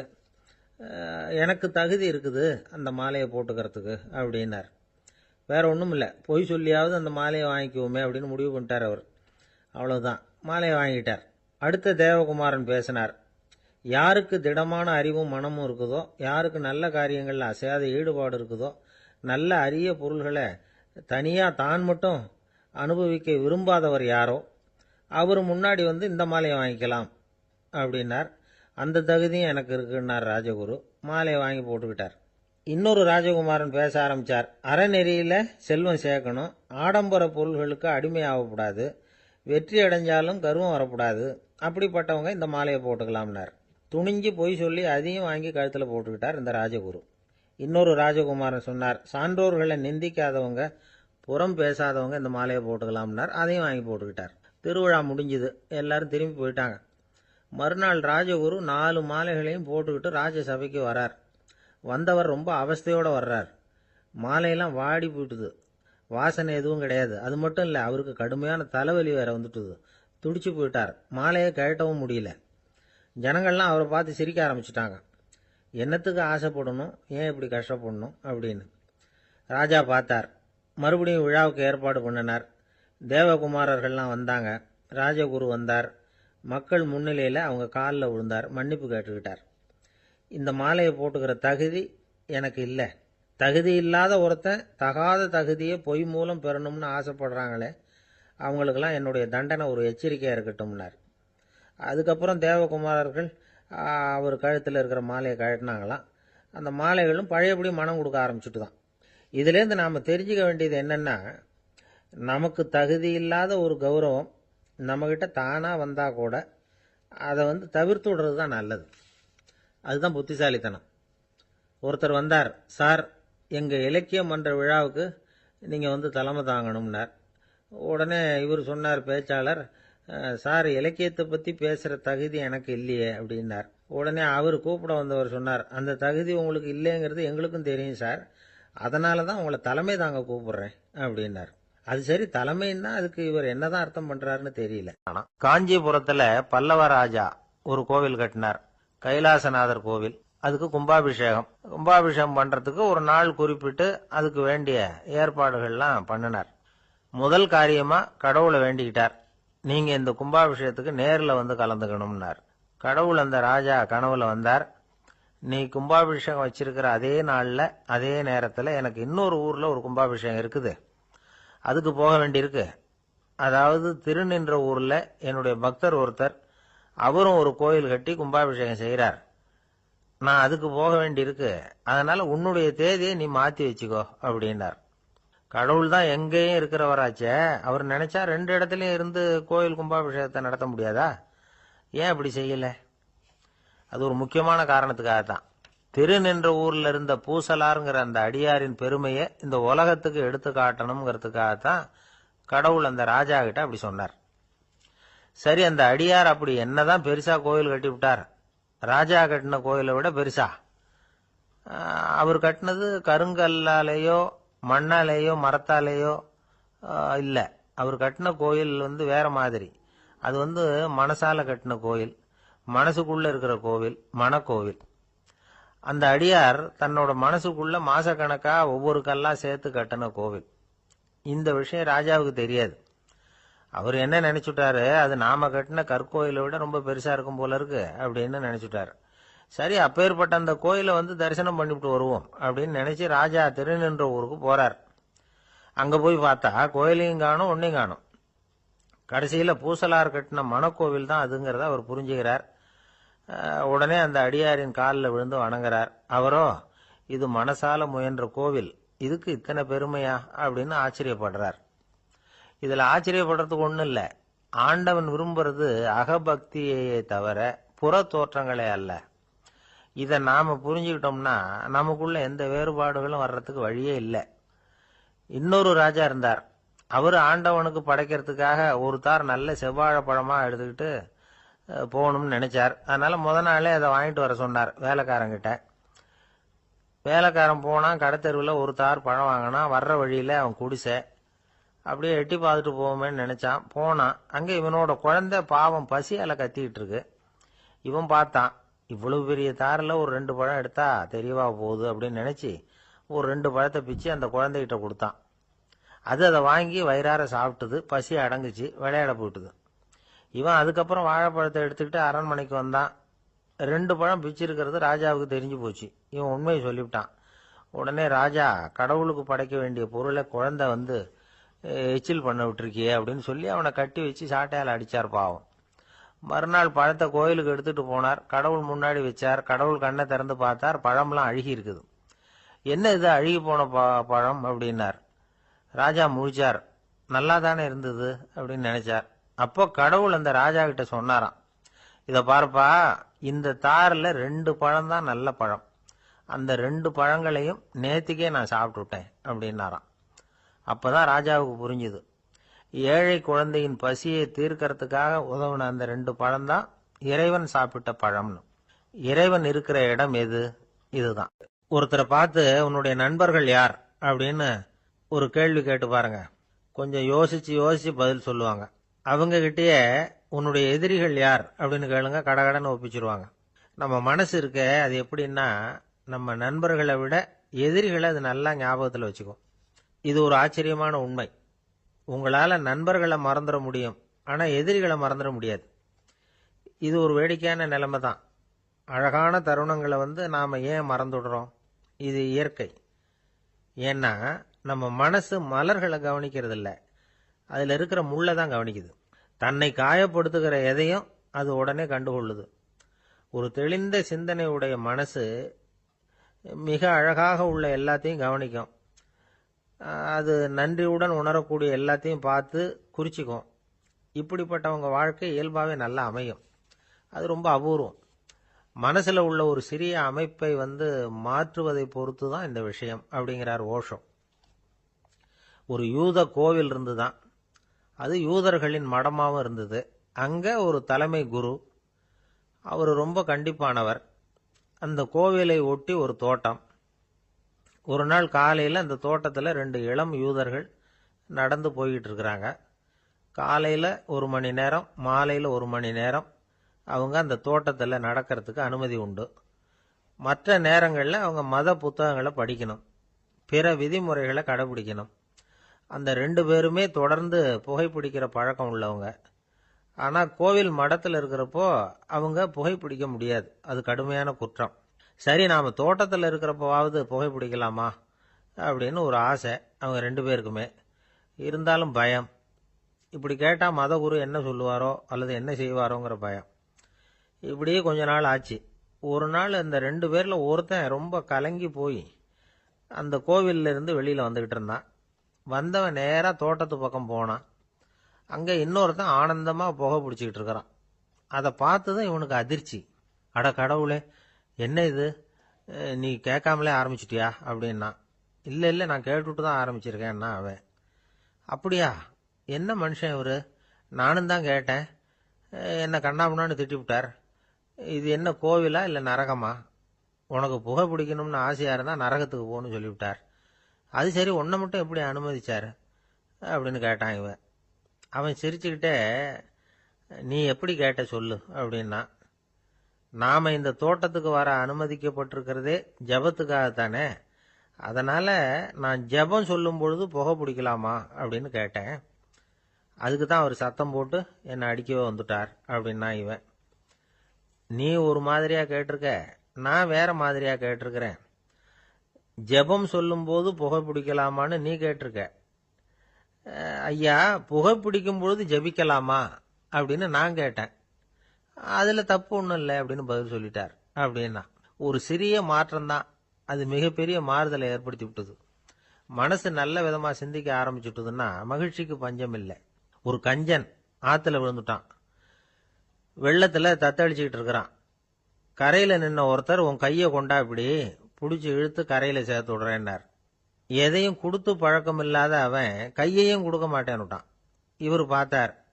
உன் கையை கொடுன்னு சொல்றதுக்கு பதிலாக நான் என் கையை கொடுக்கறேன், பிடிச்சிக்கோ அப்படின்னார். அவன் கப்புன்னு பிடிச்சிக்கிட்டான், இழுத்து கரையில் போட்டார். ஒரு காலத்தில் பிரஷ்யா அப்படின்னு ஒரு தேசம் இருந்தது. இப்போ ஜெர்மனி இருக்குல்ல, இதோட பெரும்பகுதி ஒரு காலத்தில் பிரஷ்யாங்கிற பேரில் இருந்தது. அப்போ அதுக்கு அரசராக இருந்தவர் மகா ஃப்ரெடரிக், அதாவது ஃப்ரெடரிக் தி கிரேட் அப்படின்னு சொல்லுவாங்க. அந்த ராஜாவுக்கு ஒரு சந்தேகம். நாம் பல வகையான வரிகளை விதித்து வசூல் பண்ணுறோம், அப்படி பண்ணி வருமானம் குறைஞ்சிக்கிட்டே போகுதே, இதுக்கு என்ன காரணமாக இருக்கும்? இதுதான் அவருக்கு ஏற்பட்ட சந்தேகம். ஒரு சமயம் அந்த அரசர் தம்முடைய அமைச்சர்களையும் பிரபுக்களையும் தளபதிகளையும் கூப்பிட்டு ஒரு விருந்து வச்சார். விருந்து முடிஞ்சதும் அவங்கள பார்த்து இந்த சந்தேகத்தை கேட்டார். வரிகள் அதிகமாக விதித்து வருமானம் குறையறதுக்கு என்ன காரணம் அப்படின்னு கேட்டார். பல பேருக்கு இதுக்கு சரியாக பதில் சொல்ல தெரியல. அனுபவசாலியான ஒரு தளபதி எழுந்திருச்சார். அரசே, அது எப்படிங்கிறத இப்போ உங்களுக்கு காட்டுறேன்னார். உடனே ஒரு பெரிய பனிக்கட்டி ஒன்றை தன்னுடைய கையில் எடுத்தார். அதை அப்படியும் எப்படியும் திருப்பி பார்த்தார். அப்புறம் அடுத்தவர்கிட்ட கொடுத்தார். அவர் அதை அப்படியும் இப்படியும் திருப்பி பார்த்துட்டு அடுத்தபடியாக இருந்தவர்கிட்ட கொடுத்தார். இப்படியே இதை ஒவ்வொருத்தராக பார்த்துட்டு ஒவ்வொரு கையாக மாறி கடைசியில் மன்னர் கைக்கு போய் சேர்ந்தது. மன்னர் கைக்கு அந்த பனிக்கட்டி போய் சேர்ந்தப்போ அது கொஞ்சம் கொஞ்சமா உருகி ஒரு பட்டாணி கடலை சைஸுக்கு ஆயிட்டுது. மன்னர் யோசனை பண்ணார், வரி அதிகமா போட்டாலும் வந்து சேர்றது குறைவா இருக்கிறதுக்கு என்ன காரணம் அப்படிங்கிறது அவருக்கு புரிஞ்சு போச்சு. காலம்தான் மாறிட்டு இருக்கே தவிர இந்த கையூட்டு வாங்குற பழக்கம் மாறினதாக தெரியல. இன்னொரு ராஜா இருந்தார். அவர் தன்னுடைய ராஜாங்கத்துல லஞ்ச ஊழலே சுத்தமா இருக்கக்கூடாது அப்படின்னு நினைச்சார். அவர்கிட்ட பல்வேறு துறைகளுக்கும் பொறுப்பா இருந்த பல பேரும் ரொம்ப சுத்தமாகவும் நேர்மையாகவும் இருந்தாங்க. ஒரே ஒருத்தர் மட்டும் எல்லார்கிட்டையும் லஞ்சம் வாங்கிட்டே இருந்தார். அவரை வேற வேற துறைகளுக்கு மாத்தி பார்த்தாரு. அந்த ராஜா என்னென்னமோ பண்ணி பார்க்கறாரு. எந்த வேலையை கொடுத்தாலும் அதுலேயும் லஞ்சம் வாங்குறதுக்கு ஒரு வழியை உண்டு பண்ணிக்குவார் அந்த ஆள். ராஜாவுக்கு இது ஒரு பெரிய தலைவலியா போட்டுது. இவர் என்ன பண்றது, இவருக்கு என்ன வேலையை கொடுக்கறது, கொஞ்சம் கூட லஞ்சம் வாங்குறதுக்கு சான்ஸே இல்லாத ஒரு வேலையை கொடுக்கணும் அப்படின்னு திட்டம் போட்டார். ஒரு நாள் அவருக்கு அந்த உத்தரவும் போட்டுட்டார். அதாவது அவருக்கு என்ன வேலைன்னா, கடற்கரையில தான் அவருக்கு ஆபீஸ். அங்கேயே இருந்துக்க வேண்டியது. தினமும் எத்தனை கடல் அலை கரையில வந்து மோதுது அப்படிங்கிறத கணக்கெடுத்து ராஜாவுக்கு தெரிவிக்க வேண்டியது. இதுதான் அவருக்கு வேலை. பேசாம அலையை எண்ணிட்டு உட்காந்துருக்கிட்டோம், அப்போவாவது அவர் லஞ்சம் வாங்குற சந்தர்ப்பம் இல்லாமல் போயிடும் அவருக்கு அப்படின்னு நினைச்சார் ராஜா. இந்த ஆளு கடற்கரைக்கு போய் டியூட்டியில ஜாயின் பண்ணிட்டார். ஒரே மாசத்துல அங்க சொந்தமா ஒரு பிரம்மாண்டமான மாளிகை கட்டி விட்டாரு. ராஜாவுக்கு இது பெரிய ஆச்சரியமா போச்சு. அலைய என்ற வேலையில அந்த ஆள் எப்படி பணம் சம்பாதிச்சார் அப்படின்னு விசாரிச்சு பார்த்தார் அக்கம் பக்கத்துல. அந்த ஆள் என்ன பண்ணிருக்கிறாருன்னா, கடற்கரையில போய் பொறுப்பை ஏத்துக்கிட்ட உடனே அங்க இருந்த மீனவர்கள் கிட்ட எல்லாம் இந்த கரையில வந்து ஒரு நாள்ல வந்து மோதுற அலைகள் எத்தனை அப்படின்னு கேட்டிருக்காரு. அது எப்படிங்க தெரியும் இருக்காங்க அவங்க. தினமும் அந்த எண்ணிக்கை தெரியணும். நம்ம ராஜாவுக்கு தினமும் அறிக்கை அனுப்பணும், டெய்லி ரிப்போர்ட்டு. தவறுனா நீங்க இந்த கடல்ல போய் மீன் பிடிக்கிறதுக்கு ராஜாவோட அனுமதி கிடைக்காது அப்படின்னு இருக்காரு. உடனே மீனவர்களும் பயந்து போட்டாங்க. கடலுக்கு போறதுக்கு அனுமதி இல்லைன்னா பட்டினி கிடக்கிறது மாதிரி ஆயிடுமே. மெதுவா அந்த ஆளுகிட்ட போனாங்க. காதோட காதா சொன்னாங்க, ஐயா, எங்களால வந்து கடல் அலைய வந்து எண்ண முடியாது. தினமும் எங்களால முடிஞ்சதை உங்களுக்கு பணமா கொடுத்துட்றோம். நீங்க தான் ராஜா கிட்ட சிபாரிசு பண்ணி நாங்க தொடர்ந்து மீன் பிடிக்கிறதுக்கு அனுமதி வாங்கி கொடுக்கணும் அப்படின்னு வேண்டிக்கிட்டாங்க. பணம் தினமும் வந்து சேர ஆரம்பிச்சுட்டுது. பதவியில மற்ற பதவியோட இந்த பதவி எவ்வளவோ மேல் அப்படின்னு நினைச்சுட்டான் அந்த ஆள். அது மட்டும் இல்ல, தயவு பண்ணி என்னை இந்த இடத்த விட்டு மாத்தி விடாதீங்க சார் அப்படின்னு வேற கேட்க ஆரம்பிச்சுட்டானா. எனக்கு இது மட்டும்தான் சார் தெரியும், இதை தவிர வேற எதுவும் தெரியாது அப்படின்னு சொல்லிக்கிட்டே காலம் தள்ளுறவங்க ரொம்ப பேர். அவங்க எல்லாம் கஷ்டப்பட வேண்டியிருக்கும். ஒருத்தர் தன்னுடைய தொழில ரொம்ப கெட்டிக்காரரா இருக்கலாம். அதுக்காக எப்பவும் அதே ஞாபகத்தில் இருந்துகிட்டு உலகியல் அறிவு இல்லாம இருந்துடக்கூடாது. அது ஆபத்து. இதுக்காக நம்ம தாத்தா பாட்டிலாம் ஒரு கதை சொல்லுவாங்களே, கேள்விப்பட்டிருக்கீங்களா? ஒரு சமயம் ஒரு 4 பேர் சேர்ந்து வெளியூருக்கு பிரயாணம் போனாங்களாம். அந்த 4 பேர் எப்படி தெரியுமா? ஒருத்தர் வந்து வேதாந்தி, இன்னொருத்தர் சங்கீத வித்வான், 3வது ஆள் வைத்தியர், 4வது ஆள் ஜோசியர். இவங்க 4 பேரும் நண்பர்கள். அதனால சேர்ந்து புறப்பட்டாங்க. வழியில ஒரு ஊர்ல தங்கினாங்க. இருட்டி போச்சு. அதனால இன்னைக்கு ராத்திரி இங்கேயே தங்கி இருந்துட்டு நாளைக்கு புறப்படலாம் அப்படின்னு தீர்மானம் பண்ணாங்க. சாப்பாட்டுக்கு என்ன பண்றது? அங்கேயே கடத்தெருவுக்கு போய் சாமான்லாம் வாங்கியாந்து சமைச்சு சாப்பிடலாம்னு முடிவு பண்ணாங்க. 4 பேர் இருக்கிறதுனால ஆளுக்கு ஒரு காரியமா செய்யலாம் அப்படின்னு வேலையை பிரிச்சுக்கிட்டாங்க. வைத்தியர் வந்து கரிகாய் வாங்க போனார், வேதாந்தி வந்து எண்ணெய் வாங்க போனார், ஜோசியர் வந்து பலசரக்கு வாங்க போனார், சங்கீத வித்வானுக்கு சமைக்கிற வேலை. எல்லாம் சரி, ஆனா நடந்தது என்ன தெரியுமா? கடைத்தெருவுக்கு காய்கறி வாங்க போனார்ல வைத்தியர், அங்க போய் மார்க்கெட்ல பார்த்தார். ஒவ்வொரு கரிகாயா எடுத்து பார்த்தார். இது பித்தம், உடம்புக்கு ஒத்துக்காது, இது வாயு, உடம்புக்கு ஒத்துக்காது அப்படின்னு ஒவ்வொன்றா தள்ளினார். கடைசியில் ஒண்ணுமே தேரல. வெறுங்கையோட திரும்பி வந்துகிட்டு இருக்கிறார். எண்ணெய் வாங்க போனார வேதாந்தி, அவர் ஒரு தொன்னையில எண்ணெயை வாங்கினார். பேசாம அதை எடுத்துட்டு வர வேண்டியது தானே, முடியல. அவருடைய வேதாந்த மூளை சிந்திக்க ஆரம்பிச்சுட்டுது. இந்த தொன்னைக்கு எண்ணெய் ஆதாரமா அல்லது எண்ணெய்க்கு தொன்னை ஆதாரமா அப்படிங்கிற ஆராய்ச்சியில இறங்கினார். என்னாச்சு தெரியுமா? அப்படி கவுத்து பார்த்தார். வாங்கின எண்ணெய் பூராவையும் வழியில கொட்டிவிட்டு வெறும் தொண்டையோட வந்து சேர்ந்தார். பலசரக்கு வாங்க போனார ஜோசியர், அவர் ஒரு வழியில பார்த்தாரு. வழியில வந்தவங்களெல்லாம் அங்கங்க ஒரு மரத்தடியில் உட்கார வச்சு அவங்களுக்கெல்லாம் ஆர்வம் சொல்ல ஆரம்பிச்சிட்டார். அப்படி ஒவ்வொருத்தரா சொல்லி முடிச்சுட்டு கடத்தருக்கு போய் சேர்ந்தாரு. இவர் அங்க போய் சேர்றதுக்குள்ள ரொம்ப நேரம் ஆயிட்டுது. கடையெல்லாம் பூட்டிவிட்டு போயிட்டாங்க. என்ன செய்யறது? அவரும் வெறுங்கையோட திரும்பி வந்து சேர்ந்தார். சரி, இவங்க கதை தான் இப்படி ஆச்சு. அங்க சமைக்கிறதுக்காக உட்கார்ந்து இருந்தாரு சங்கீத வித்வான், அவரு கதை என்னாச்சு தெரியுமா? அங்கே அவர் அடுப்பை பற்ற வச்சு ஒலையை கொதிக்க வச்சார். அதாவது ஒரு பானையில் தண்ணியை ஊற்றி அடுப்பில் வச்சார். அது கொதிக்க ஆரம்பிச்சுது. தண்ணி கொதிக்கிற சத்தம் இருக்குதுல்ல, அது இவருக்கு தாளம் போடுறது மாதிரி இருந்தது. ஒரே குஷி, பாட ஆரம்பிச்சுட்டார். பாடிக்கிட்டே உற்சாகமாக கையில் இருந்த கரண்டியால் அந்த பானையில் தட்டினார், தாளம் போடுறதா நினச்சிக்கிட்டு. அவ்வளவுதான், பானை பட்டுன்னு உடஞ்சி போச்சு. தலையில் கையை வச்சுக்கிட்டு அவரும் உட்காந்துட்டார். எந்த தொழில் தெரிஞ்சாலும் சரி, அதை புத்திசாலித்தனமாக பயன்படுத்த தெரியலன்னா ஆபத்து தான். அதுக்காக தான் இந்த கதை. ஒரு பஸ்ஸு டிரைவர் ரொம்ப கெட்டிக்காரரு. பஸ்ஸை ரொம்ப திறமையாக ஆபத்து இல்லாமல் ஓட்டினதுக்காக பரிசுலாம் வாங்கினவர். அவரே ஒரு படகு ஓட்டுறதுக்காக அழைச்சிட்டு போயிருக்கிறாங்க, மோட்டார் படகு. அதையும் ரொம்ப திறமையாக தான் ஓட்டிகிட்டு போயிருக்கிறாரு. நடுக்கடலில் போனதும் படகு நின்று போச்சு. மோட்டாரில் ஏதோ கோளாறு. என்ன செய்யலாம் அப்படின்னு அந்த டிரைவரை கேட்டிருக்கிறாங்க படகுல இருந்தவங்கெல்லாம். அப்போ அவர் சொன்னாராம், கவலைப்படாதீங்க, ஒன்றும் பிரச்சனை இல்லை, எல்லாரும் கொஞ்சம் கீழே இறங்கி பின்னாடி தள்ளுங்க, மோட்டார் ஸ்டார்ட் ஆகிடும் அப்படின்னாராம். 12ஆம் பாடல்.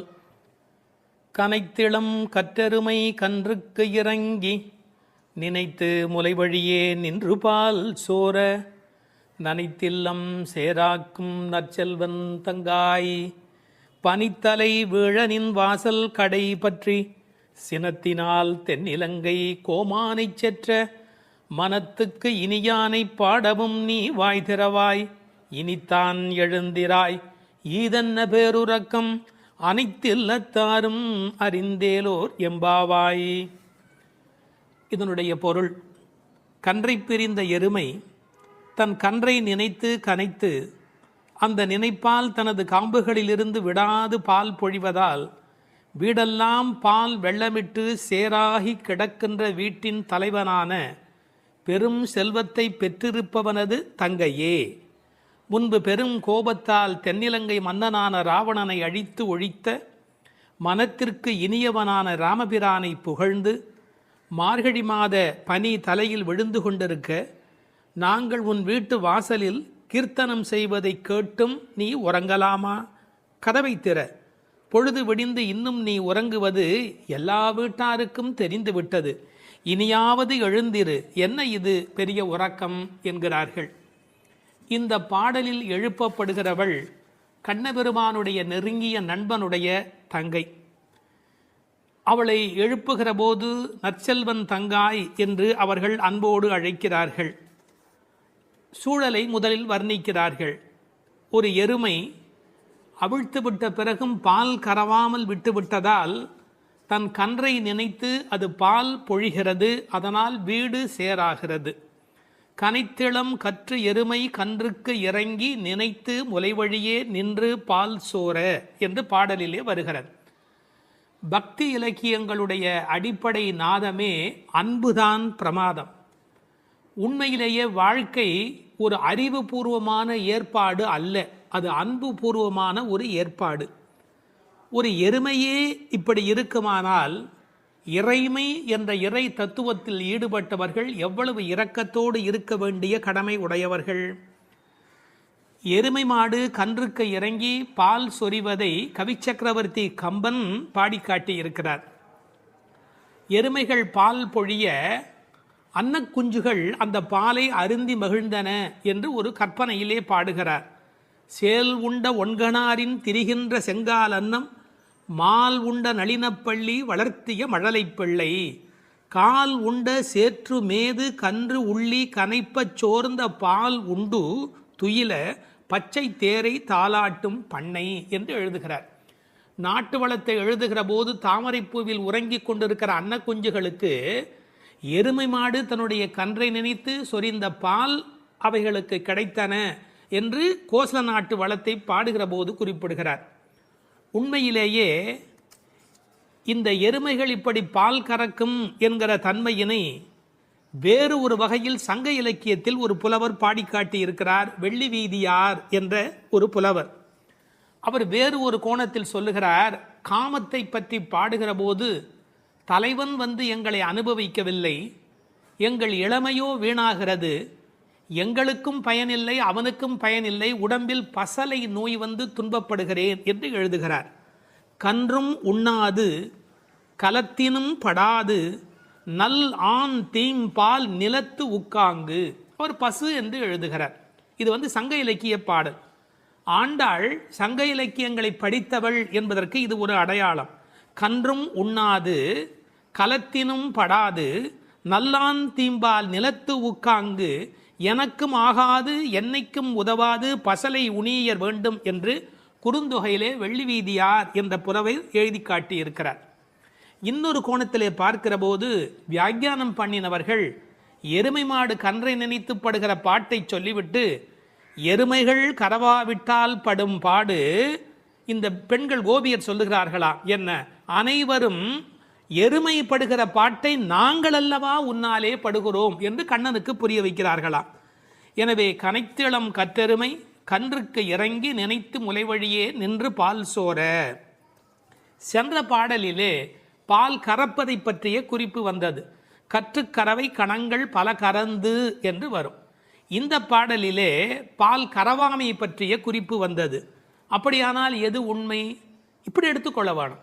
பக்தி யோகத்தில் ஈடுபட்டிருக்கிற தன்மையினை இந்த பாடலும், கர்மயோகத்தில் ஈடுபட்டிருக்கிறவர்களை பற்றிய குறிப்பை அந்த பாடலிலும் ஆண்டாள் குறிப்பிடுகிறாள் என்று பொருள் கொள்ள வேண்டும். நற்செல்வன் தங்காய், சிறந்த செல்வமுடையவனுடைய தங்கையே. அவன் எப்படி நற்செல்வனாக இருக்கிறான்? கண்ணனுடைய மிக நெருங்கிய நண்பன் ஒருவன், அதை ஆழ்வார் பாடுகிற போது சொல்லுகிறார். பெரியாழ்வார் திருமொழியிலே சுரிகையும் தெரிவில்லும் செண்டுகோலும் மேலாடையும் தோழன்மார் கொண்டு ஓட ஒரு கையால் ஒருவன் தன் தோளை ஊன்றி. கண்ணன் எப்போதும் யாராவது ஒருத்தனுடைய தோளை அணைத்தபடி இருக்கிறானா. அப்படி ஒரு கையால் ஒருவன் தன் தோளை ஊன்றி. எனவே கண்ணனுடைய மிக நெருக்கமான நண்பன் அவனை விட்டு வராமையினாலே அவன் வீட்டு எருமை கறவாதபடி போயிற்று என்று பொருள் கொள்ள வேண்டும். தமிழிலே மாடு என்பதே செல்வத்தை குறிப்பது. எனவே அந்த மாட்டின் பெருஞ்செல்வம் உடையதால் நற்செல்வன் தங்காய் என்று பொருள் செய்தார்கள். தத்துவார்த்தமாக பொருள் செய்தவர்கள் ஆண்டாளுக்கு சகோதரராக எம்பெருமானாரை சொல்லுகிற மரபு வழி சிந்தனையினை கொண்டு வருகிறார்கள். பெரியாழ்வார் பெற்றெடுத்த பெண் பிள்ளை வாழியே, பெரும் புதூர் மாமுனிக்கு பின்னானாய் வாழியே என்று ராமானுஜருக்கு தங்கையாக ஆண்டாள் பேசப்படுகிறாளே.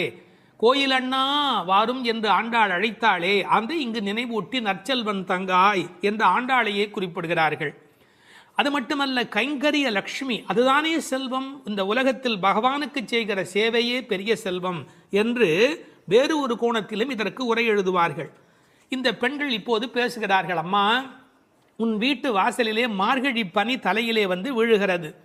நாங்கள் எதை பிடித்து கொண்டு நிற்கிறோம் தெரியுமா? உன் வீடு சேராகி கிடக்கிறது. எருமை பால் ஓட ஓட கீழே கால் வைக்க முடியவில்லை, சேராகி இருக்கிறது.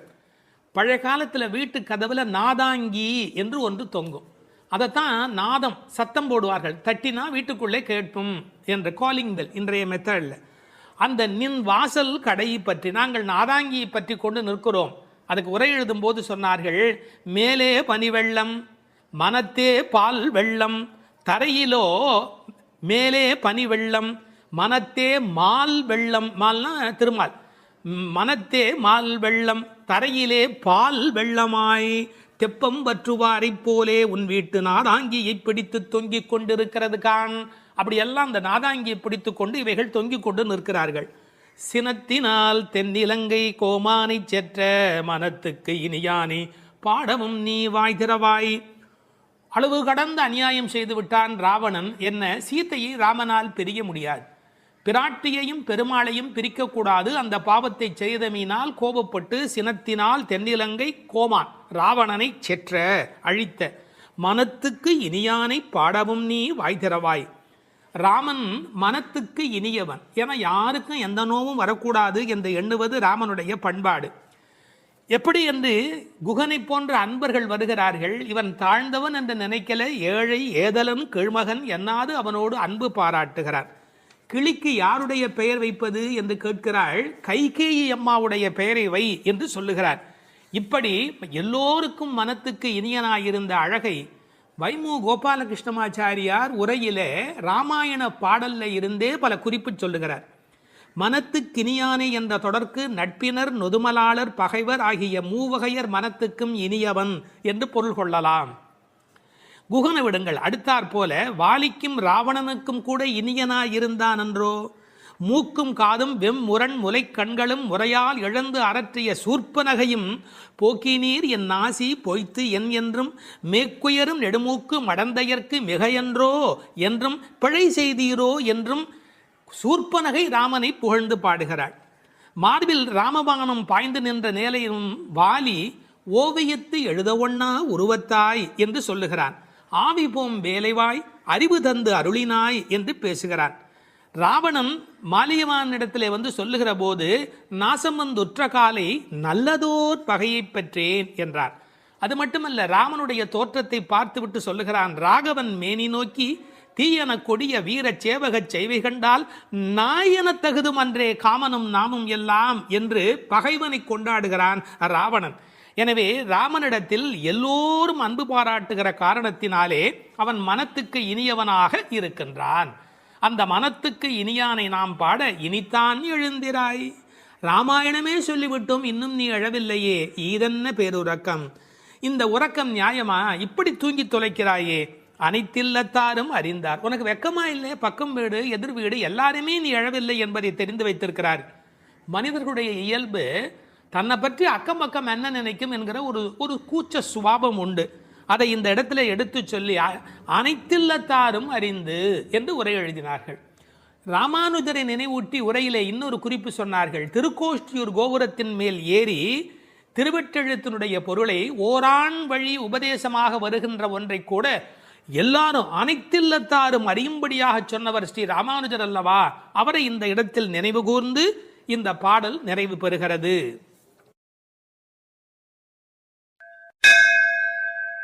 திருப்பாவை 11ஆம் பாட்டு.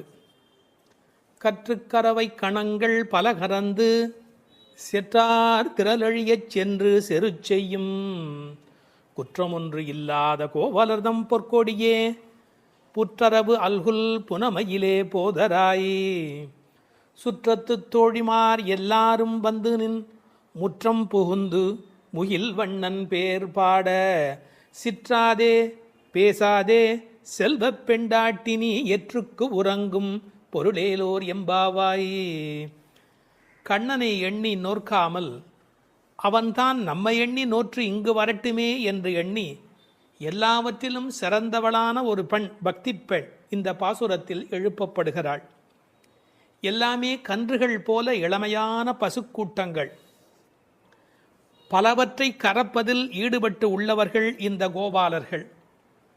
பகைவர்கள் வந்துவிட்டால் அவர்கள் இருக்கும் இடத்திற்கு சென்று அவர்களது திறமை அழியும்படி போர் புரிய வல்ல குற்றமற்ற போர் வீரர்களை பெற்ற ஆயர் குலத்திலிருந்து வந்த பொன்கொடி போன்றவள் இந்த பெண்.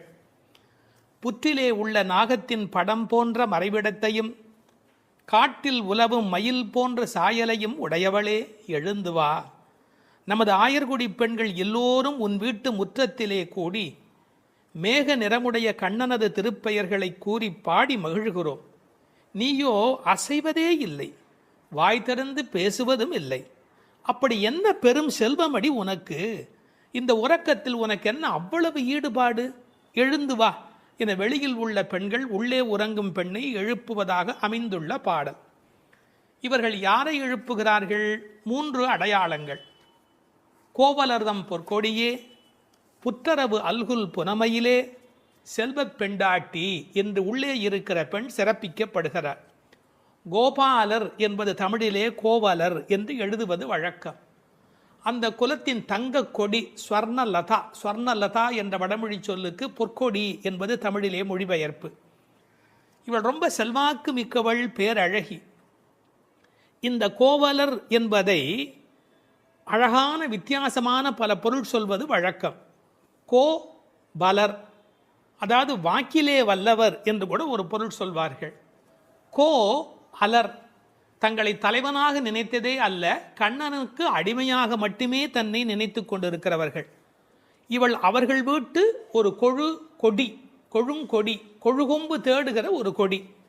கோல் தேடி ஓடும் கொழுந்ததே போன்று மால் தேடி ஓடும் மனத்தள் ஆவிக்கோர் பற்று கொம்பு, இதெல்லாம் ஆழ்வார் திருவாக்கு. இவள் மனம் எப்போதும் கண்ணபெருமானை நோக்கி போய்கொண்டிருக்கும். ஒரு கொழுகொம்பாகிய இறைவனை தேடி போவதாலே இவள் கொடி, ஆனால் பொற்கொடி. அடுத்த வார்த்தை அவளுடைய மறைவிடத்தை குறித்து பேசுகிறார்கள். புற்றரவு அல்குல் புனமையிலே. இது தமிழில் ரொம்ப இயற்கை. அதில் என்ன ஒரு குறிப்பு இருக்கிறது என்றால், பாம்பு புற்றிலே ஒடுங்கி விடும். அதுபோல் இவளுக்கு ஒடுக்கமான இடை என்பதை நாம் இந்த இடத்தில் புரிந்து கொள்ள வேணும். பெண்ணுக்கு இடை எப்படி இருக்க வேணும்? பொய்யோ எனும் இடையாளொடும் இளையானொடும் போனான். கம்பனுடைய வாக்கு. சீத்தையினுடைய இடை உண்டா இல்லையா என்று எல்லோரும் சர்ச்சை செய்கிற இடை என்று எழுதினார். இந்த புற்றரவு அல்குல் என்பதை கொஞ்சம் விளக்கம் சொல்லுகிற ஆச்சாரியர்கள் அது மறைந்திருப்பதையும், குளிர்ச்சி, பாம்பு புற்றுக்குள் மறைந்திருக்கும், புற்றுக்குள்ளே எப்போதும் வெப்பம் குறைவாக இருக்கும். நான் ஒரு குறிப்பு படித்தேன், 23 டிகிரி செல்சியஸ் அந்த சூட்டில் தான் உள்ளே இருக்குமா பாம்பு குடியிருப்பதற்கு விரும்புமா. ஏர் கண்டிஷன் ரூமில் இருக்கிற மாதிரி அந்த குளிர்ச்சி இருந்தால்தான் அது அங்கே இருக்குமா. அதுபோல இந்த பெண்ணின் மறைவிடத்தையும் அவர்கள் குளிர்ச்சி மிக்கது என்று பாடுகிறார்கள். ஆனால் புற்றரவு அல்குல் என்பதை தத்துவார்த்தமாக எடுக்கிற போது ஞானபக்தி மிக்க என்று அதற்கு வேறு இறை பொருள் கொண்டு சொல்லுவது வழக்கம். அடுத்த வார்த்தை புனமையிலே போதராய். மயில் என்று சொன்னால் போராதா? ஏன் புனமயில் என்று சொல்ல வேணும்? நீங்கள் என்னதான் வளர்த்தாலும் ஒரு மிருகக்காட்சி சாலையில் இருக்கிற மயில் அதில் ஒரு வளப்பம் இருக்காது. காட்டிலே இயற்கையோடு இயற்கையாக ஆடிக்கொண்டு இருக்கிற மயில் இருக்கு, செழிப்பாக இருக்கும். காட்டு மயில், புனம்னா காடு, காட்டிலே இருக்கிற மயில். வளர்ப்பு மயிலுக்கு இல்லாத அழகு காட்டில் இருக்கிற மயிலுக்கு வனப்பு மயில். அது கண்ணுக்கு மிகவும் இனிமை தருவது மயில். கருங்கண் தோகை மயில் பீலி அணிந்து. கண்ணபெருமான் மயிலை விரும்புகிறவன், அதான் தலைமையிலேயே சூடிக்கொண்டிருக்கிறான். எனவே இவளை விரும்புவதற்கான வாய்ப்பு அதிகம். இன்னொரு கோணத்தில் பிரதிவாதி பயங்கரம் சுவாமிகள் ஒரு அருமையான கருத்து சொல்வார்கள். ஆச்சாரியனை குறித்து அவர்கள் எல்லா பாடலுமே ஆச்சாரியனோடு தொடர்பு படுத்தி பேசியிருக்கிற ஒரு பேச்சு, அற்புதமான பேச்சு அது. அந்த மயிலுக்கும் ஆச்சாரியனுக்கும் என்ன தொடர்பு என்று அனுபவிக்கிறார்கள். ஆனந்தம் வந்து விட்டால் மயில் தோகை விரிக்கும். ஆச்சாரியனும் அப்படித்தான், ஆனந்தம் வந்து விட்டால் தன்னுடைய வாக்கில் விஸ்தாரமாக பல பொருள்கள் சொல்ல தொடங்கி விடுவார். மயிலுக்கு விஷப்பூச்சிகள் அண்டாது, அதுபோல் ஆச்சாரியனிடத்திலே தீய சக்திகள் சேராது. மயில் பீலி கண்ணன் தலைமையிலே இருக்கும்.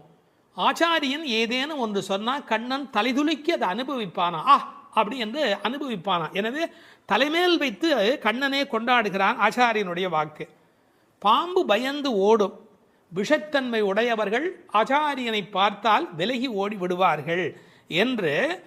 என்ன அழகு பாருங்கள். முழுக்க இந்த புனமையிலே என்பதை ஆச்சாரியனோடு சம்பந்தப்படுத்தி பேசுவார்கள் ஸ்ரீ பிரதிவாதி பயங்கரம் அண்ணங்கராச்சாரிய சுவாமிகள். இந்த புனமையில் என்பதில் இன்னும் ஒரு அழகு, மயில் புனத்தை சிறப்பிக்கிறது. காட்டுக்கு அழகு அப்படின்னா மயில் தான் காட்டுக்கு அழகாக இருக்கிறது. அது மாதிரி எங்கள் கூட்டத்துக்கு நீ புனமயில், எங்கள் கூட்டம் காடு போல நீ வந்தால்தான் எங்களுக்கு அழகு என்பதை புனமயில் என்பது குறிப்பிட்டது. நீ வந்து கதவை தர, ஏன் மயில் நடப்பதை பார்க்க வேண்டும் அல்லவா, மயில் நடந்து வருகிற அழகை நாங்கள் அனுபவிக்க வேண்டும் அல்லவா. எனவே உன் மயில் நடை காண வேண்டும், வாராய். செல்வ பெண்டாட்டி என்று விழிக்கிறார்கள். அடுத்தது, இவள் தலைமகள், குலம் தரும் செல்வம் தந்திடும் என்கிற அத்தனை செல்வமும் உடையவள், கண்ணனுக்கு மிக மிக வேண்டியவள். கண்ணனுடைய அழகை பற்றி சொல்லுகிற போது உரையாசிரியர் எழுதுவார், அது ஆண்களை பெண்களாக்கும், பெண்மையுறச் செய்யும். அது மாதிரி இவள் அழகு எப்படி என்றால் பெண்களை ஆண்மையுறச் செய்யும் பேரழகு, செல்வ பெண்டாட்டி என்று சிறப்பித்தார்கள். இப்போ அந்த ஆயர்பாடியிலே அவர்கள் கறந்து பால் கறந்து அவர்கள் எப்படி வாழ்கிறார்கள் என்ற தன்மை பேசப்படுகிறது. கற்று கறவை கணங்கள் பல கறந்து. கன்று உடைய கறவை, ஏன்னா கன்றுக்குட்டி இருந்தால் தான் அது பால் ஈனும். சார், அந்த ஆச்சரியம் என்ன என்று கேட்டால் அங்கே கிழட்டு மாடே கிடையாது, எப்போதும் இளமையுடைய மாடு தான் அங்கே இருக்கும். எனவே அது கற்று கறவை கணங்கள் பல கறந்து, எக்கச்சக்கமான மாடுகள். இந்த ஆயர் சலிப்பதே இல்லை.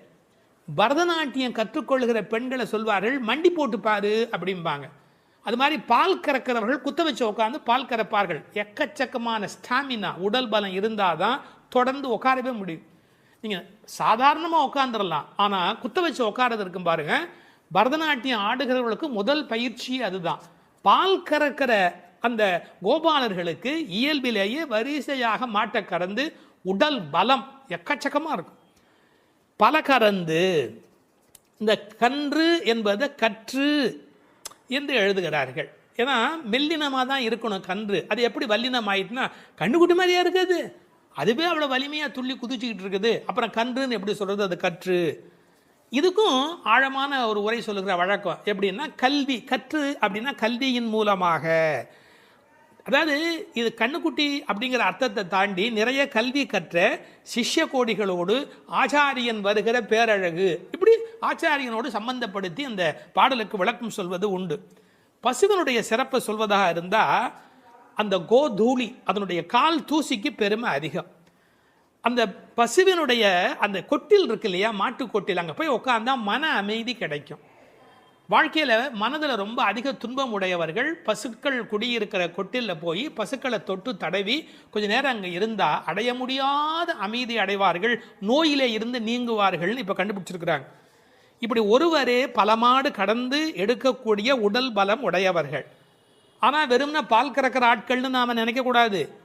எதிரிகள் யாராவது, எதிரினா இவங்களுக்கு கிடையாது, கண்ணனை எதிர்க்கிறதுக்கு யாராவது வந்தால் செற்றார் திரளழிய சென்று செரு செய்யும்.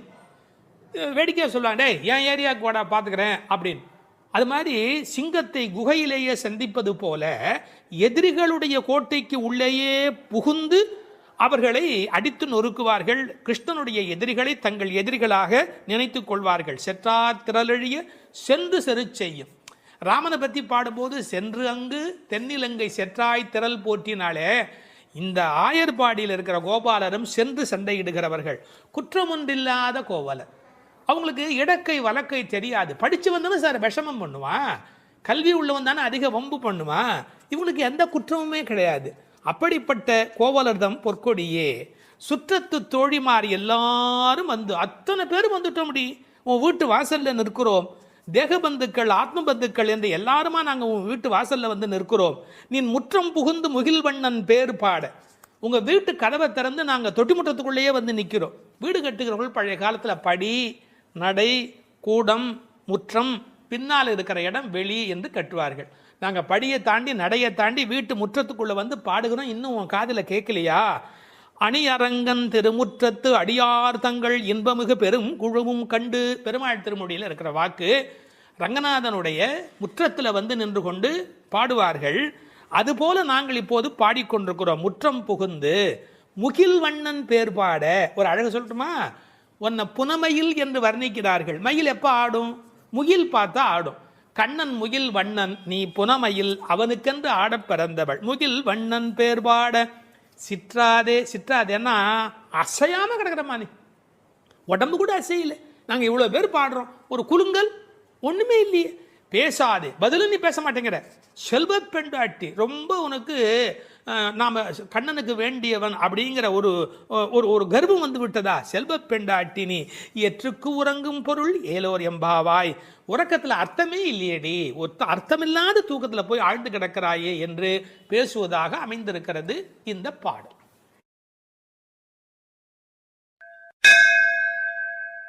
திருப்பாவை 10ஆம் பாடல்.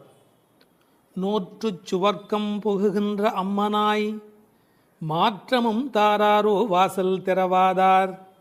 நாற்றத்துழாய் முடி நாராயணன் நம்மால் போற்றப் பறைதரும் புண்ணியனால் பண்டொரு நாள் கூற்றத்தின் வாய் வீழ்ந்த கும்பகர்ணனும் தோற்றும் உனக்கே பெரும் துயில்தான் தந்தானோ.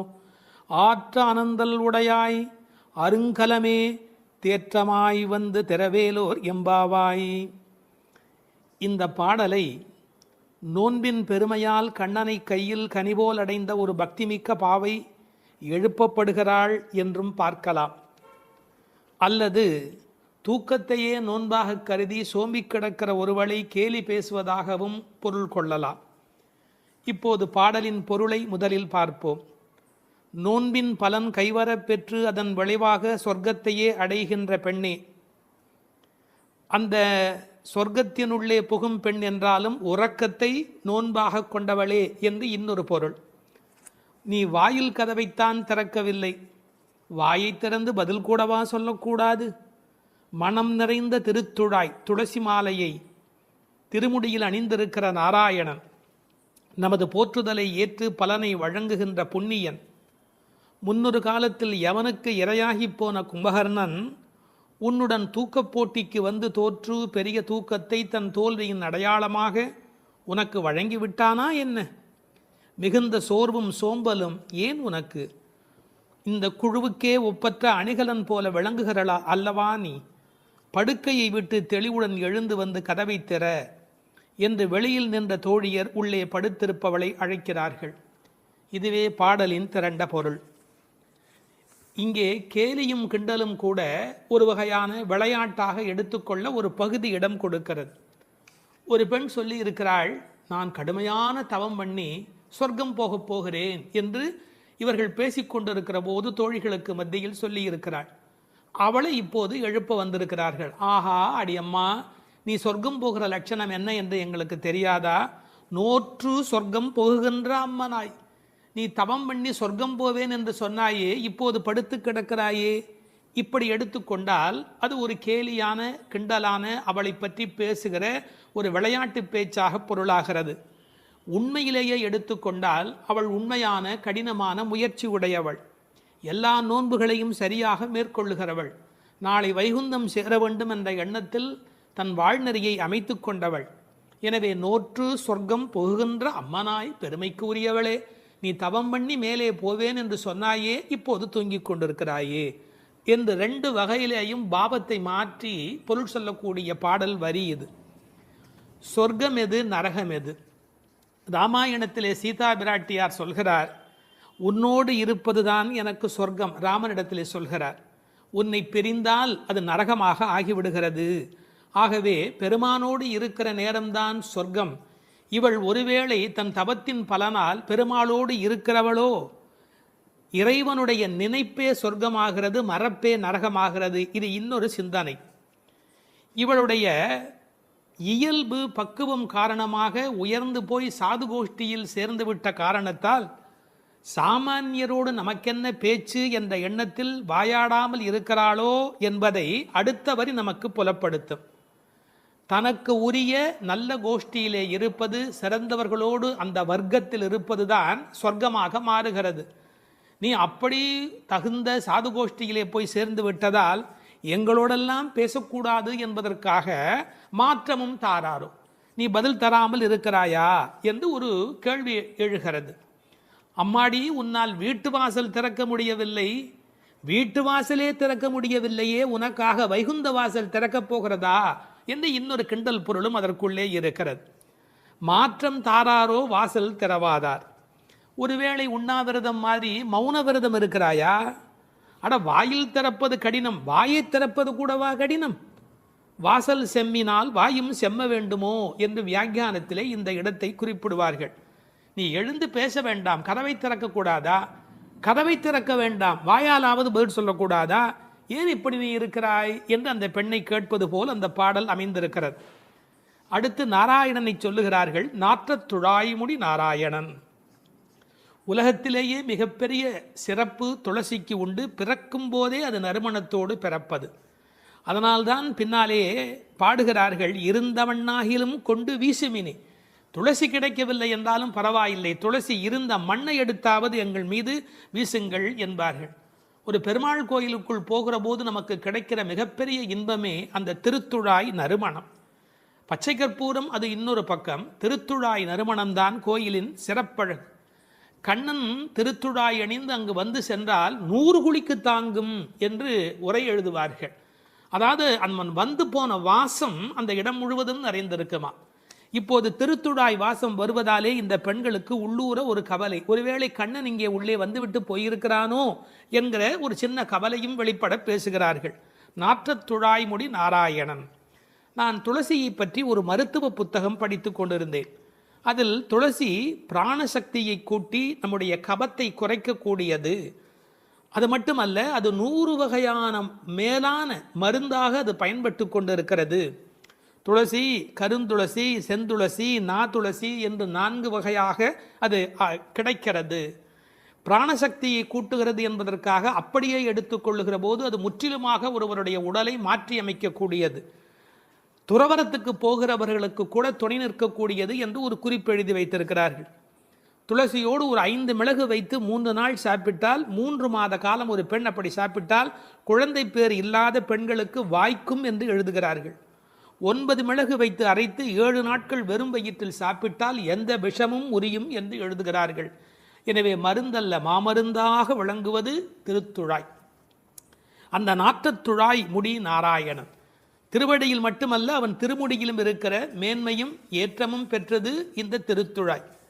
அந்த நாராயணன் நம்மால் போற்ற பறைதரும் புண்ணியனால். இந்த நம்மால் என்பதை நம்மால் என்று பிரித்து சொல்வார்கள், நம்மால் என்று சேர்த்து சொல்வார்கள். அதாவது நாம் இப்போது பாடினால் அவன் நமக்கு பறை தருவான், நம்முடைய மால் நமக்கு பறை தருவான். நமக்கு மால் இருக்குமென்றாலும், மால் என்றால் மயக்கம். சில பேர் சுய மோகிகள், தன்னைத்தானே மோகித்து கொண்டு தன்னை பெரிதாக நினைத்து கொண்டிருப்பார்கள். அப்படிப்பட்ட குறையுடையவராக இருந்தாலும் கூட அவர்களுக்கு கருணை பாலிக்கிறவன் கடவுளாக மாறுகிறான்.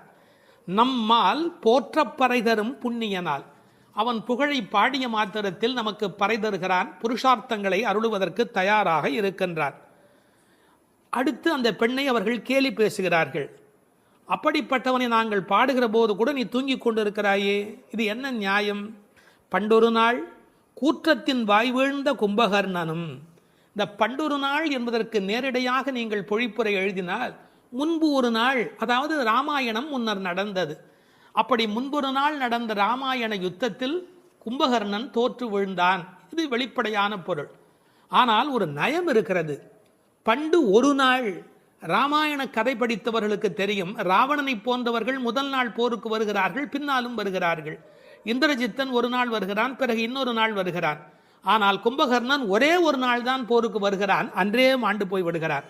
இந்த மிகப்பெரிய வரலாற்று குறிப்பை பண்டொரு நாள் கூற்றத்தின் வாய்வீழ்ந்த கும்பகர்ணன் என்று குறிக்கிறாள். கூற்றத்தின் வாய்வீழ்ந்த கும்பகர்ணன் என்றால் யமனுடைய வாயில் வந்து விழுந்த கும்பகர்ணன். ராமன் கொன்றான் என்று பழி சொல்ல விருப்பமில்லை. ஒருவர் தண்ணீர் குடிப்பதற்கு ஏரி வெட்டி வைக்கிறார், அதில் வந்து ஒருவர் விழுந்து விட்டால் அது ஏரி வெட்டி அவருடைய தவறா? அது மாதிரி தயரதன் பெற்ற மரகத மணித்தடம் ஸ்ரீராமன், அதில் வந்து விழுந்து இறந்தவன் கூற்றத்தின் வாய்வீழ்ந்த கும்பகர்ணன் என்று நயம்பட பேசுகிறார். 6 மாதம் தூக்கமுடையவன் அவன் தோற்றும் உனக்கே பெருந்துயில்தான் தந்தானோ. தோற்றவர்கள் வெற்றி பெற்றவர்களுக்கு ஒரு பரிசு தர வேண்டும். அப்படி கும்பகர்ணன் தோற்றவன் இந்த தூக்கத்தை இவளுக்கு பரிசாக கொடுத்து விட்டு போயிருக்கிறான். கும்பகர்ணன் இவளோடு போட்டி போட்ட போது இவள் வெற்றி பெற்று விட்டாளாம். அந்த கேலி பேசுகிறார்கள், தோற்றும் உனக்கே பெரும் தொழில்தான் தந்தானோ. சோம்பல் எல்லா நோய்களுக்கும் மகப்பேறு மருத்துவ மறை. ஆங்கிலத்திலே என்தூசியாசம் என்று ஒரு வார்த்தை சொல்கிறார்கள். அதை பற்றி ஆழமான பொருள் சொல்லுகிறவர்கள், என்தூசியாசம் என்றால் உற்சாகம் என்று மட்டும் பொருள் அல்ல, இறைமையில் நிறைந்தவர் என்று ஒரு பொருள் கொள்ளுகிறார்கள். எனவே சோம்பல் இறைநிலைக்கு எதிரானது, உயிர்ப்பு இறைநிலைக்கு அடையாளமானது. நீ இப்படி கும்பகர்ணனை போல் தூக்கத்தில் இருக்கிறாயே, நீ அனந்த நிலையில் இருக்கிறார், அதாவது தூக்கமும் இல்லை விழிப்பும் இல்லை, அந்த நிலையில் இருக்கிறாய், ஆற்ற ஆனந்தல் உடையாய். ஆனால் நீ யார்? எங்களுக்கு அரும் கலை. நீ வந்தால் எங்கள் கோஷ்டிக்கே பெருமை, எங்கள் கோஷ்டியே ஒளி வீசக்கூடியது, எங்களுக்கு நல்ல அணிகலன் நீ. தேற்றமாய் வந்து திரவேலோர் எம்பாவாய். தேற்றமாய் என்றால் படுத்த நிலையிலேயே அப்படியே எழுந்து வெளியிலே வந்து விடாதே. அதுக்கு ஒரு உரை சொல்வார்கள், வால்மீகத்தில் இலக்குவனை பார்க்க தாரை வந்த மாதிரி வந்து விடாதே, நீ உன்னை அழகுபடுத்தி கொண்டு திருத்தமாக வர வேண்டும் என்ற குறிப்பை அருங்கலமே தேற்றமாய் வந்து திரவேல் என்று பாடுகிறார்கள். 9வது பாடல். தூமணி மாடத்து சுற்றும் விளக்கெரிய தூபம் கமழ துயிலணை மேல் கண் வளரும் மாமன் மகளே, மணிக்கதவும் தாழ்த்திரவாய் மாமீர் அவளை எழுப்பீரோ, உன்மகள்தான் ஊமையோ அன்றிச் செவிடோ அனந்தலோ ஏமப் பெருந்துயில் மந்திரப்பட்டாளோ, மாமாயன் மாதவன் வைகுந்தன் என்றென்று நாமும் பலவும் நவின்றேலோர் எம்பாவாய். அப்பழுக்கற்ற தூய்மையான பரிசுத்தமான மாட மாளிகைகளைச் சுற்றிலும் 4 பக்கங்களிலும் விளக்குகள் ஒளிவிட்டு பிரகாசித்து எரிந்து கொண்டிருக்கவும், அம்மாளிகையைச் சுற்றிலும் அகில் சந்தனம் போன்ற வாசனைப் பொருள்களின் நறுமணம் எங்கும் கமழவும், நல்ல பஞ்சடைத்த மெத்தையில் கண்ணுறக்கம் கொள்ளும் எங்கள் மாமன் மகளே, மாணிக்கங்கள் பதிக்கப் பெற்ற உன் வீட்டு கதவின் தாழ்பாளை திறக்க மாட்டாயா? திறந்து விரைவில் வந்து எங்களுடன் சேர்ந்து கொள்ள மாட்டாயா? மாமிகளே, நீங்களாவது அவளை எழுப்பிவிட மாட்டீர்களா? விடிந்து எவ்வளவு நேரமாகிவிட்டது, நாங்கள் இவ்வளவு நேரம் அவளை அழைத்து கொண்டிருக்கிறோமே, அவளுக்கு என்ன ஆயிற்று? ஒரு வார்த்தை கூட பதில் கூற மாட்டேன் என்கிறாளே, அவள் என்ன பேசும் திறனற்ற ஊமையா? அல்லது நாங்கள் அழைப்பது அவளுக்கு கேட்கவில்லையா, காது கேட்கவில்லையா? அல்லது ஆழ்ந்த பேருறக்கத்தில் படுத்து கிடக்கிறாளா? அல்லது யாரேனும் கட்டுப்படுத்தி அவளை பெருந்துயில் கொள்ளுமாறு செய்து விட்டார்களா? அல்லது ஏதேனும் மந்திரம் மாயம் செய்திருக்கிறார்களா? அதன் வசம் கட்டுப்பட்டு இப்படி பேருறக்கம் கொண்டு கிடக்கிறாளே. நாங்கள் அந்த மாமாய செயல்களில் வல்லவனும் மிகுந்த தவமுடைய இலக்குமியின் கணவனும் வைகுண்டத்திற்கு அதிபதியுமான நாராயணன் பெயரை திரும்ப திரும்ப சொல்லி பக்தி பரவசத்தில் ஈடுபட்டு அவளை அழைக்கிறோமே, அவள் ஏன் இன்னும் எழுந்து வந்து கதவை திறந்து எங்களுடன் சேர்ந்து இறைவன் திருப்பெயரை சொல்லி வழிபட மாட்டேன் என்கிறாள்? நீங்களாவது கேட்டுச் சொல்லுங்களேன் என்கிறார்கள். இந்த பாடலின் திரண்ட பொருள் இது. தூமணி மாடத்து சுற்றும் விளக்கெரிய. விளக்கு எரிப்பதற்கே நிறைய செல்வம் இருக்க வேண்டும். இது சீர்மல்கும் ஆய்பாடி செல்வச் சிறுமியர்கள் வாழுகிற இடம். அந்த வீட்டினுடைய அமைப்பு எப்படி இருக்கிறது? தூய்மையான ரத்தின மணிகள் அப்படியே பதிந்து வைத்திருக்கிறார்கள். ஒரு குறிப்பு எழுதுகிறார்கள், அரசர்கள் அந்தப்புறத்திற்கு சிறந்த மணியை கொண்டு அற்புதமான கட்டடத்தை அமைப்பார்களாம். அங்கு வேண்டாம் என்று ஒதுக்கப்பட்ட கற்களை கொண்டுதான் அரண்மனையையே கட்டுவார்களாம். இது துவளில் மண்டபம், அது தூமணி மாடம் என்று அதற்கு ஒரு விளக்கம் சொல்கிறார்கள். ஆக இழைத்து இழைத்து தூய்மையான மணியினை கொண்டு வந்து கட்டியிருக்கிறார்கள். அது ரத்தின மணி. இந்த பெண் எழுந்திருந்திருக்க வேண்டும், எழுந்திருக்கவில்லை. ஒரு வித்தியாசம் இருக்கிறது. ஒரு குடும்பம் விழிப்பதற்கு முன்பு விழிக்க வேண்டியவள் அந்த வீட்டில் இருக்கிற பெண்.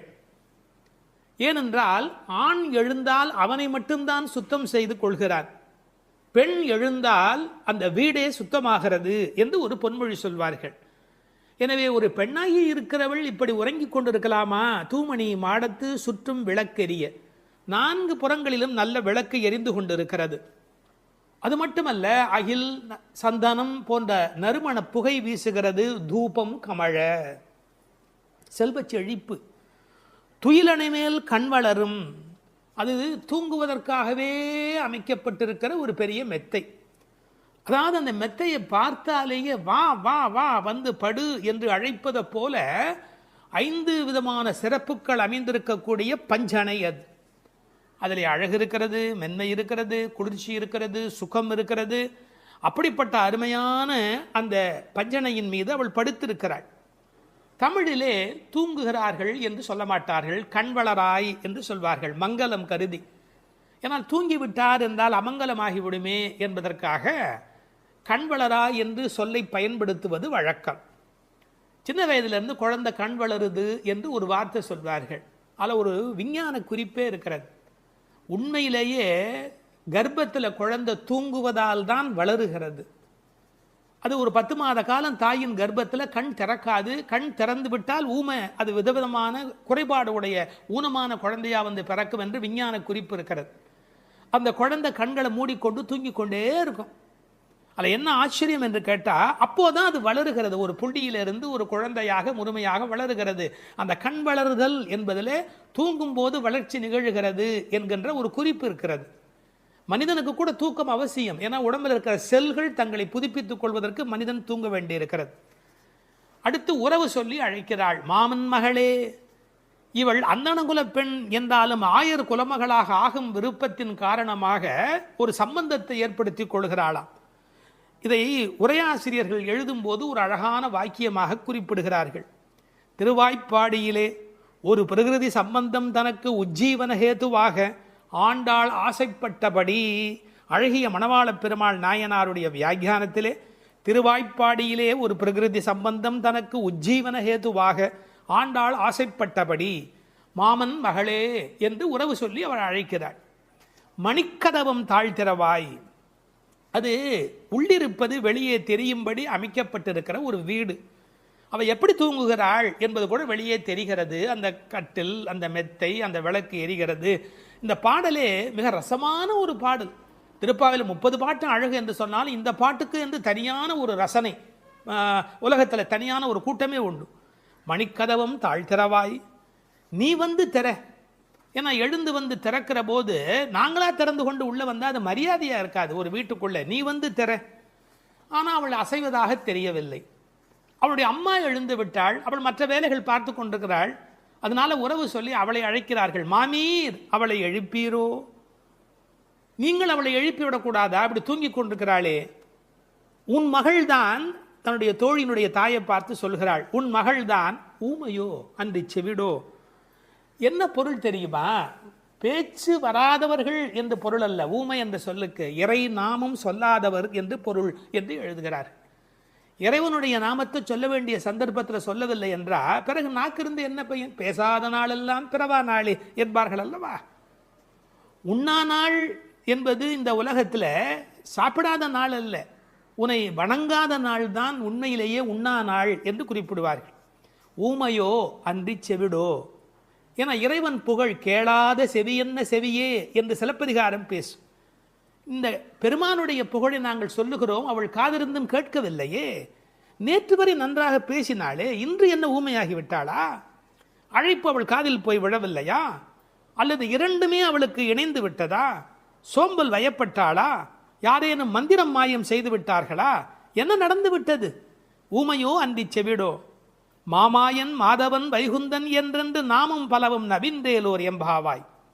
ஏன்னா மந்திர துயில் பட்டாளே. இப்படி அவள் பிடிவாதமான ஒரு தூக்கத்தில் போய் மாட்டிக்கொண்டு இருக்கிறாளே. நாங்கள் அழைக்கிறோம். எதை சொல்லி அழைக்கிறோம்? மாமாயன், மகா மாயையில் வல்லவனாகிய பெருமான். மாதவன், நம்முடைய சாதாரண தவம் அல்ல, எல்லா தவங்களுக்கும் அப்பாற்பட்ட பெரும்பொருள். அந்த தவத்தால் அடைய வேண்டியவன் கருணையினால் தானாகவே நம்மிடத்தில் வருவதால் அவன் மாதவன். வைகுந்தத்தில் இருக்கிறவன் என்றாலும் கருணை காரணமாக ஒவ்வொரு கோயிலிலும் அர்ச்சாவதாரத்தில் எழுந்தருளி இருக்கின்றவன். வைகுண்டபதி என்றாலும் இந்த பூமிக்கு கிடைக்கிறவன். வைகுந்தன் என்றென்று நாமும் பலவும் நவின்று. உண்மையிலேயே திருப்பாவையினுடைய நோக்கமே இறைவனுடைய நாமத்தை பல வகையில் சொல்வது. இறைவனுடைய நாமத்துக்கு மிகுந்த சக்தி அதிகம். கட்டிப்பொன் போலே அவன், பணிப்பொன் போலே திருநாமம் என்று உரை எழுதுவார்கள். அதாவது தங்கத்தில் ஒரு பெரிய கட்டி இருந்தால் கூட அதை வைத்துக்கொண்டு என்ன பண்ணுவது? ஆனால் பணிக்கப்பட்ட பொன், வளைக்கப்பட்ட பொன்னாக இருந்தால் அது பல சமயத்தில் ஆபத்துக்கு உதவும். ஒரு மோதிரமாக இருந்தால் அடகு கடையில் வைத்து கூட ஒரு ஆபத்திலேருந்து வெளியில் வரலாம். இறைவன் வைகுந்தத்திலே இருக்கிறான் என்று சொன்னால் கட்டிப்பொன் போலே, ஆனால் பணிப்பொன் போலே அவனுடைய திருநாமம், நாமம் பலவும். இன்னும் கூட நிறைய விளக்கங்கள் சொல்வார்கள். இறைவனுடைய நாமம் இறைவனை விட செல்வாக்கு உடையது என்று. ஒரு வங்கிக்கு போகிறோம், செக்கில் கையெழுத்து போட்டு கொடுத்தா நம்ம கையெழுத்துக்கு தான் அதிக பலம் இருக்குமே ஒழிய நாமே போய் நின்று கொண்டு பணம் கொடுன்னு கேட்டால் கூட கொடுக்கறதுக்கு யோசிப்பா. எப்படி கொடுப்பார்கள்? கையெழுத்துக்கு அவ்வளோ பெரிய சக்தி இருக்கிறது. அதுபோல் நாமும் இறைவனை காட்டிலும் வலிமை உடையது என்று ஒரு குறிப்பு சொல்வார்கள். ஒரு சின்ன வரலாறு. காஞ்சி மகா சுவாமிகள் உடல்நலக் குறைவு மாதிரி ஜுரத்தில் இருக்கிறார்கள். மருத்துவர் வர சொன்னார்கள். அவர் உடனே மருந்தெல்லாம் கொடுக்க வேண்டி இருக்குமோ என்ற எண்ணத்தில் அவர் வந்தார். உன்னை யார் இப்படிலாம் வர சொன்னா? நீ உட்கார், நான் இப்போ என்னுடைய டெம்பரேச்சர் எடுத்துக்கோ, விஷ்ணு சஹஸ்ரநாமம் சொல்ல போகிறேன், சொல்லி முடிச்சதுக்கப்புறம் டெம்பரேச்சர் எப்படி இருக்கு பார் அப்படின்னு சொல்லிட்டு விஷ்ணு சஹஸ்ரநாமம் சொல்லுவதற்கு முன்பு ஜுரம் இருந்தது. சொல்லி முடித்த பிறகு ஜுரம் இல்லவே இல்லை. உன்னை எதுக்கு தெரியுமா கூப்பிட்டேன்? மருந்து கொடுத்து தான் இதை காப்பாற்றணுங்கிறது இல்லை, விஷ்ணு சஹஸ்ரநாமம் சொன்னாலேயே ஜுரம் போயிடும்னு தெரிஞ்சுக்கோ என்று ஒரு செய்தி சொன்னதாக ஒரு வரலாறு உண்டு. அவனுடைய நாமம் எல்லா நோய்களையும் போக்கக்கூடியது. அந்த நாமம் பலவும் நவின்றேலோர் எம்பாவாய். அந்த நாமங்களை நாம் வாய் திறந்து பாடுவோம் என்பதாக இந்த பாட்டு நிறைவு பெறுகிறது. 13வது பாடல். புள்ளின் வாய் கீண்டானே பொல்லா அரக்கனை கிள்ளிக் களைந்தானே, கீர்த்திமை பாடிப்போய் பிள்ளைகள் எல்லோரும் பாவை களம் புக்கார், வெள்ளி எழுந்து வியாழம் உறங்கிற்று புள்ளும் சிலம்பினகான், போதறிக் கண்ணினாய் குள்ளக் குளிரக் குடைந்து நீராடாதே பள்ளி கிடத்தியோ, பாவாய் நீ நன்னாளால் கள்ளம் தவிர்ந்து கலந்தேலோர் எம்பாவாய். கண்ணழகு படைத்த பெண் ஒருத்தியை இப்பாசுரத்தால் எழுப்புகிறார்கள். மலரில் உள்ள வண்டுகள் போன்று அழகிய கண்களை உடையவளே, கொக்கு வேடத்தில் வந்து வாயை பிளந்து கண்ணனை விழுங்க எண்ணிய பகாசுரனை அவன் வாயை கிழித்து அழித்த கண்ணபெருமான், கொடியவனான ராவணரது தலைகளை அறுத்து அழித்த ராமபிரான், அவர்களது வீர வரலாறுகளை பாடிக்கொண்டு இளம்பெண்கள் எல்லோரும் பாவை நோன்புக்குரிய இடத்திற்கு எப்போதோ சென்று விட்டனர். வானத்திலேயோ குரு என்கிற கோள் மறைந்து சுக்கிரன் உதயமாகிவிட்டான். பட்சிகள் வீதியெல்லாம் பறந்து சப்திக்கின்றன. இந்த மார்கழி விடியல் விடியும் முன்பே உடல் நன்கு குளிரும்படி மடுவில் குடைந்து குடைந்து நீராட வேண்டாமா? இன்னும் படுக்கையில் சுருண்டு கிடக்கலாமா? நல்ல நாளும் அதுவுமாக இப்படி இருக்கிறாயே, அப்படி உனக்கு என்ன தனி அனுபவம்? உன் மனதில் உள்ள கள்ளத்தனத்தை விடுத்து எங்களோடு சேர்ந்து வா என்று அழைக்கிறார்கள். இதை ரசமாக அனுபவிக்கிறவர்கள் முதல் பாடலிலே மனத்துக்கினியான் என்று ராமனை பேசிவிட்டதால் இந்த ஆயர்பாடிக்குள்ளே ஒரு பெரிய விவாத கோலாகலம் ஏற்பட்டு விட்டதாம். அதாவது சர்ச்சை. அது யாரடா அது? கண்ணனுடைய ஊரிலே வந்து ராமனுடைய கதையை பேசி கொண்டிருக்கிறார்களே என்று சில பேர், சில ஆயர்கள் கோபப்படவும், ஏன் அப்படி பேசக்கூடாதா என்று சில பேர் மறுபடியும் எதிர்ப்பக்கம் விவாதிக்கவும், ஒரு பட்டிமண்டபத்தை போலவே ஒரு விவாதம் அங்கு தொடங்கிவிட்டது என்று அனுபவிப்பார்கள். ஏனென்றால் இந்த பாடல் எப்படி வருகிறது? புள்ளின் வாய் கீண்டானி என்று கண்ணபெருமான் பகாசுரனை அழித்த கதையை சொல்லி, பிறகு பொல்லா அரக்கனை கிள்ளி களைந்தானே என்று ராமாவதார கதையையும் சேர்த்து பேசுகிறார்கள். அதை எப்படி சொல்லுகிறார்கள்? கண்ணனுடைய ஸ்தலத்தில் ராமனுடைய கதையா என்று ஒருவர் கேட்க, ஏன் முன்பு ராமனை பாடிய காலத்திலே நாம் கண்ணனை சேர்த்து பாடியது இல்லையா? அந்த காரணமாக வருக வருக வருக இங்கே வாமன நம்பி வருக, கரிய குடல் செவ்வவாய் முகத்து என் காகுத்த நம்பி வருக என்று ஆண்டாளே பாடியிருக்கிறாளே. எனவே ஆண்டாள் சிற்றில் சிதைத்தல் பாடுகிற காலத்தில் சீதவாய் அமுதம் உண்டாய் எங்கள் சிற்றில் சிதையேல் என்று பாடியிருக்கிறாளே. அந்த அனுபவத்தை எல்லாம் இங்கே குறிப்பிடுகிறார்கள்.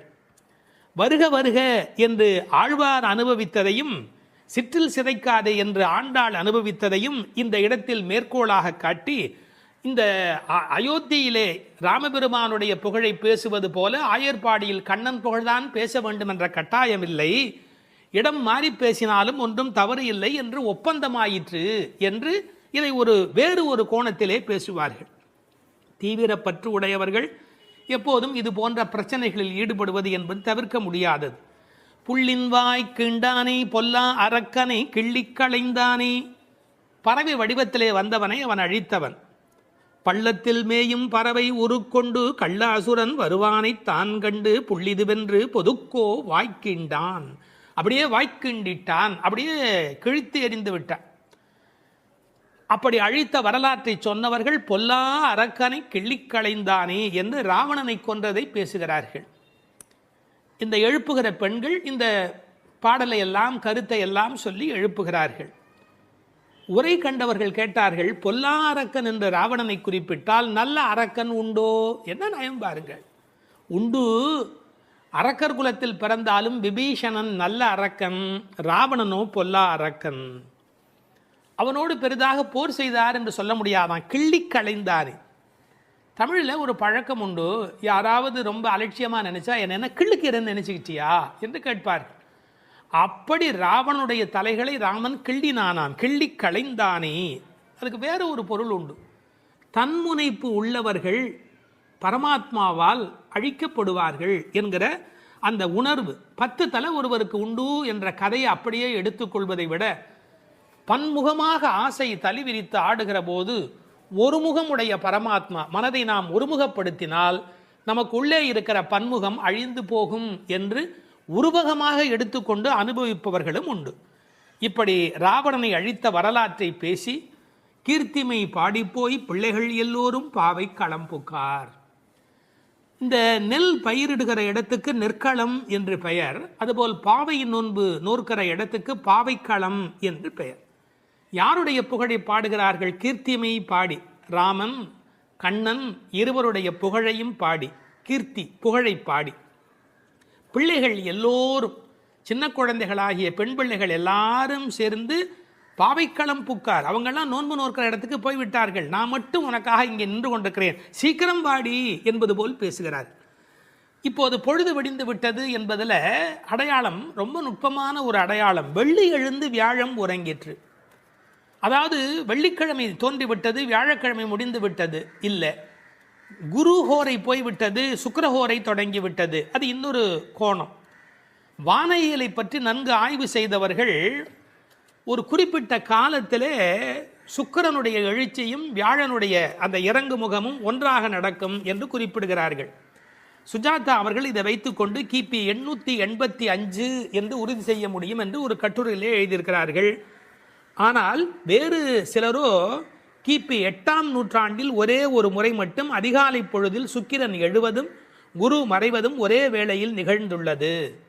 அது முழு நிலவு நாள், பௌர்ணமி. அந்த நாள் அப்படியே குறிப்பிடுகிறார்கள். அந்நாள் கிபி 731 டிசம்பர் 18 காலை 3:30 முதல் 4 மணி. இதனை அடி ஒற்றி ஆண்டாள் பிறந்தது கிபி 716 ஆடிப்பூரம் என்று கணக்கிட்டிருக்கிறார். பாருங்க எவ்வளவு அழகான ஒரு காலக்கணக்கு. வெள்ளி எழுந்து வியாழன் உறங்கிற்று. புள்ளும் சிலம்பின. முன்னர் ஒரு முறை புள்ளும் சிலம்பின என்ற பாடல் வந்திருக்கிறதே, அதெல்லாம் கூட்டுக்குள்ளே. இப்போ வெளியில் பறவைகள் எல்லா இடங்களிலும் திரிந்து அவை இப்போது சப்தம் எழுப்பிக் கொண்டிருக்கின்றன. இந்த இடத்துல புள்ளும் சிலம்பியதை பற்றி சொல்லுகிற போது உரையாசிரியர்கள் இதை ஆசிரிய பெருமக்களோடு ஆச்சாரிய பெருமக்களோடு இணைத்து பேசுவது வழக்கம். குயில் அதுபோல சில ஆச்சாரியர்கள், கொக்கு அதுபோல, அன்னம் போல, கருடன் போல என்று பறவையோடு அவர்கள் ஓமிக்கத்தக்கவர்கள். கண்டத்வனியிலே, அதாவது குரல் வளத்திலே அவர்கள் குயில் மாதிரி. ஏகாகிர சிந்தையில், எப்போதும் மனம் ஒருமுகமாக இருத்தலில் கொக்கு போல, கொக்கொக்க கூம்பும் பருவத்து என்பார் திருவள்ளுவர். சாரத்தை கிரகித்துக் கொள்வதிலே அன்னபக்ஷி போல, அன்னத்தை போல. கைங்கரியம் என்ற தொண்டு செய்வதிலே கருட பட்சியைப் போல, பல்லடிமை திறத்தினாலே என்று பறவையை அப்படியே அடியார்களோடு ஒப்பிடுவதும் வழக்கம். போது அறி கண்ணினாய், போதுன்னு சொன்னால் மொட்டு என்று பொருள். தமிழ் ஒரு அழகான மொழி. அரும்பு, முகை, முகிழ், மொட்டு, மலர். பாருங்க, மலருடைய பல நிலைக்கும் பேர் இருக்கு, இன்னும் கூட இருக்கு. அதாவது வெளியில் புறப்படுவது அரும்பு, கொஞ்சம் மேலே வந்தால் அது முகை, கொஞ்சம் அது இதழ் திறக்க ஆரம்பித்தா அது முகிழ், அது நல்ல விரிந்து விட்டால் தான் அதுக்கு மலர் அப்படின்னு பேர். ரெண்டுக்கும் நடுவில் இருக்க போது போதுன்னு பேர். அந்த போது அது போன்ற கண்களை உடையவள். அதில் வண்டு உட்கார்ந்திருப்பதை போன்ற கண். ஐயா, வெள்ளையாக கண்ணில் ஒரு பகுதி இருக்குது, கருப்பாக ஒரு பகுதி இருக்குது. அது வெள்ளையாக இருக்கிற மலர், அதன் மேலே கருப்பாக இருக்கிற வண்டு உட்கார்ந்திருக்கிற தன்மையினை போதறி கண்ணினாய் என்ற ஓமையாக குறிப்பிட்டார்கள். குளிக்கிறது எப்படி குளிக்கணுமா? குள்ள குளிர குடைந்து நீர் ஆடு. அப்படி ஆடாதே, பள்ளிக்கிடத்தியோ பாவாய் நீ. இந்த பெண்ணம்பெரிய அப்படிங்கிற ஒரு சொல்லாட்சி உண்டு. அதுபோல குள்ளக்குளிர என்ற வார்த்தையை பயன்படுத்தினார்கள். நல்லா முங்கி குளிக்க வேணும், குடைந்து நீராட வேண்டும். ஆற்றில், குளத்தில், கிணற்றில் இருந்து நீர் வளம் இருக்கிற இயற்கையை புதுப்பிக்கின்ற அந்த அழகான மழைக்கு பிறகு அந்த குளிக்கிற சுகத்தை இந்த வரியிலேயே கொண்டு வருகிறாள். குள்ளக்குளிர குடைந்து நீராடாதே பள்ளிக்கிடத்தியோ பாவாய் நீ நன்னாளால். எல்லா நாளுமே நல்ல நாள் தான். ஆனால் இன்றைக்கு கண்ணனுக்கு நாம் பார்க்க போகிற நாள், ஊருக்கு நலம் செய்கிற நாள், உனக்கு நன்மையான நாள். அப்படி இருக்கும்போது நீ படுத்து கிடக்கிறாயே, பள்ளி அறையிலேயே படுத்து கிடப்பவருக்கு பள்ளி கொண்ட பெருமாளை பார்க்கிற பாக்கியம் கிடைக்குமா? அவனை பருகும் சுகம் உனக்கு எப்படி வாய்க்கும்? கள்ளம் தவிர்ந்து கலந்தேலோர் எம்பாவாய்.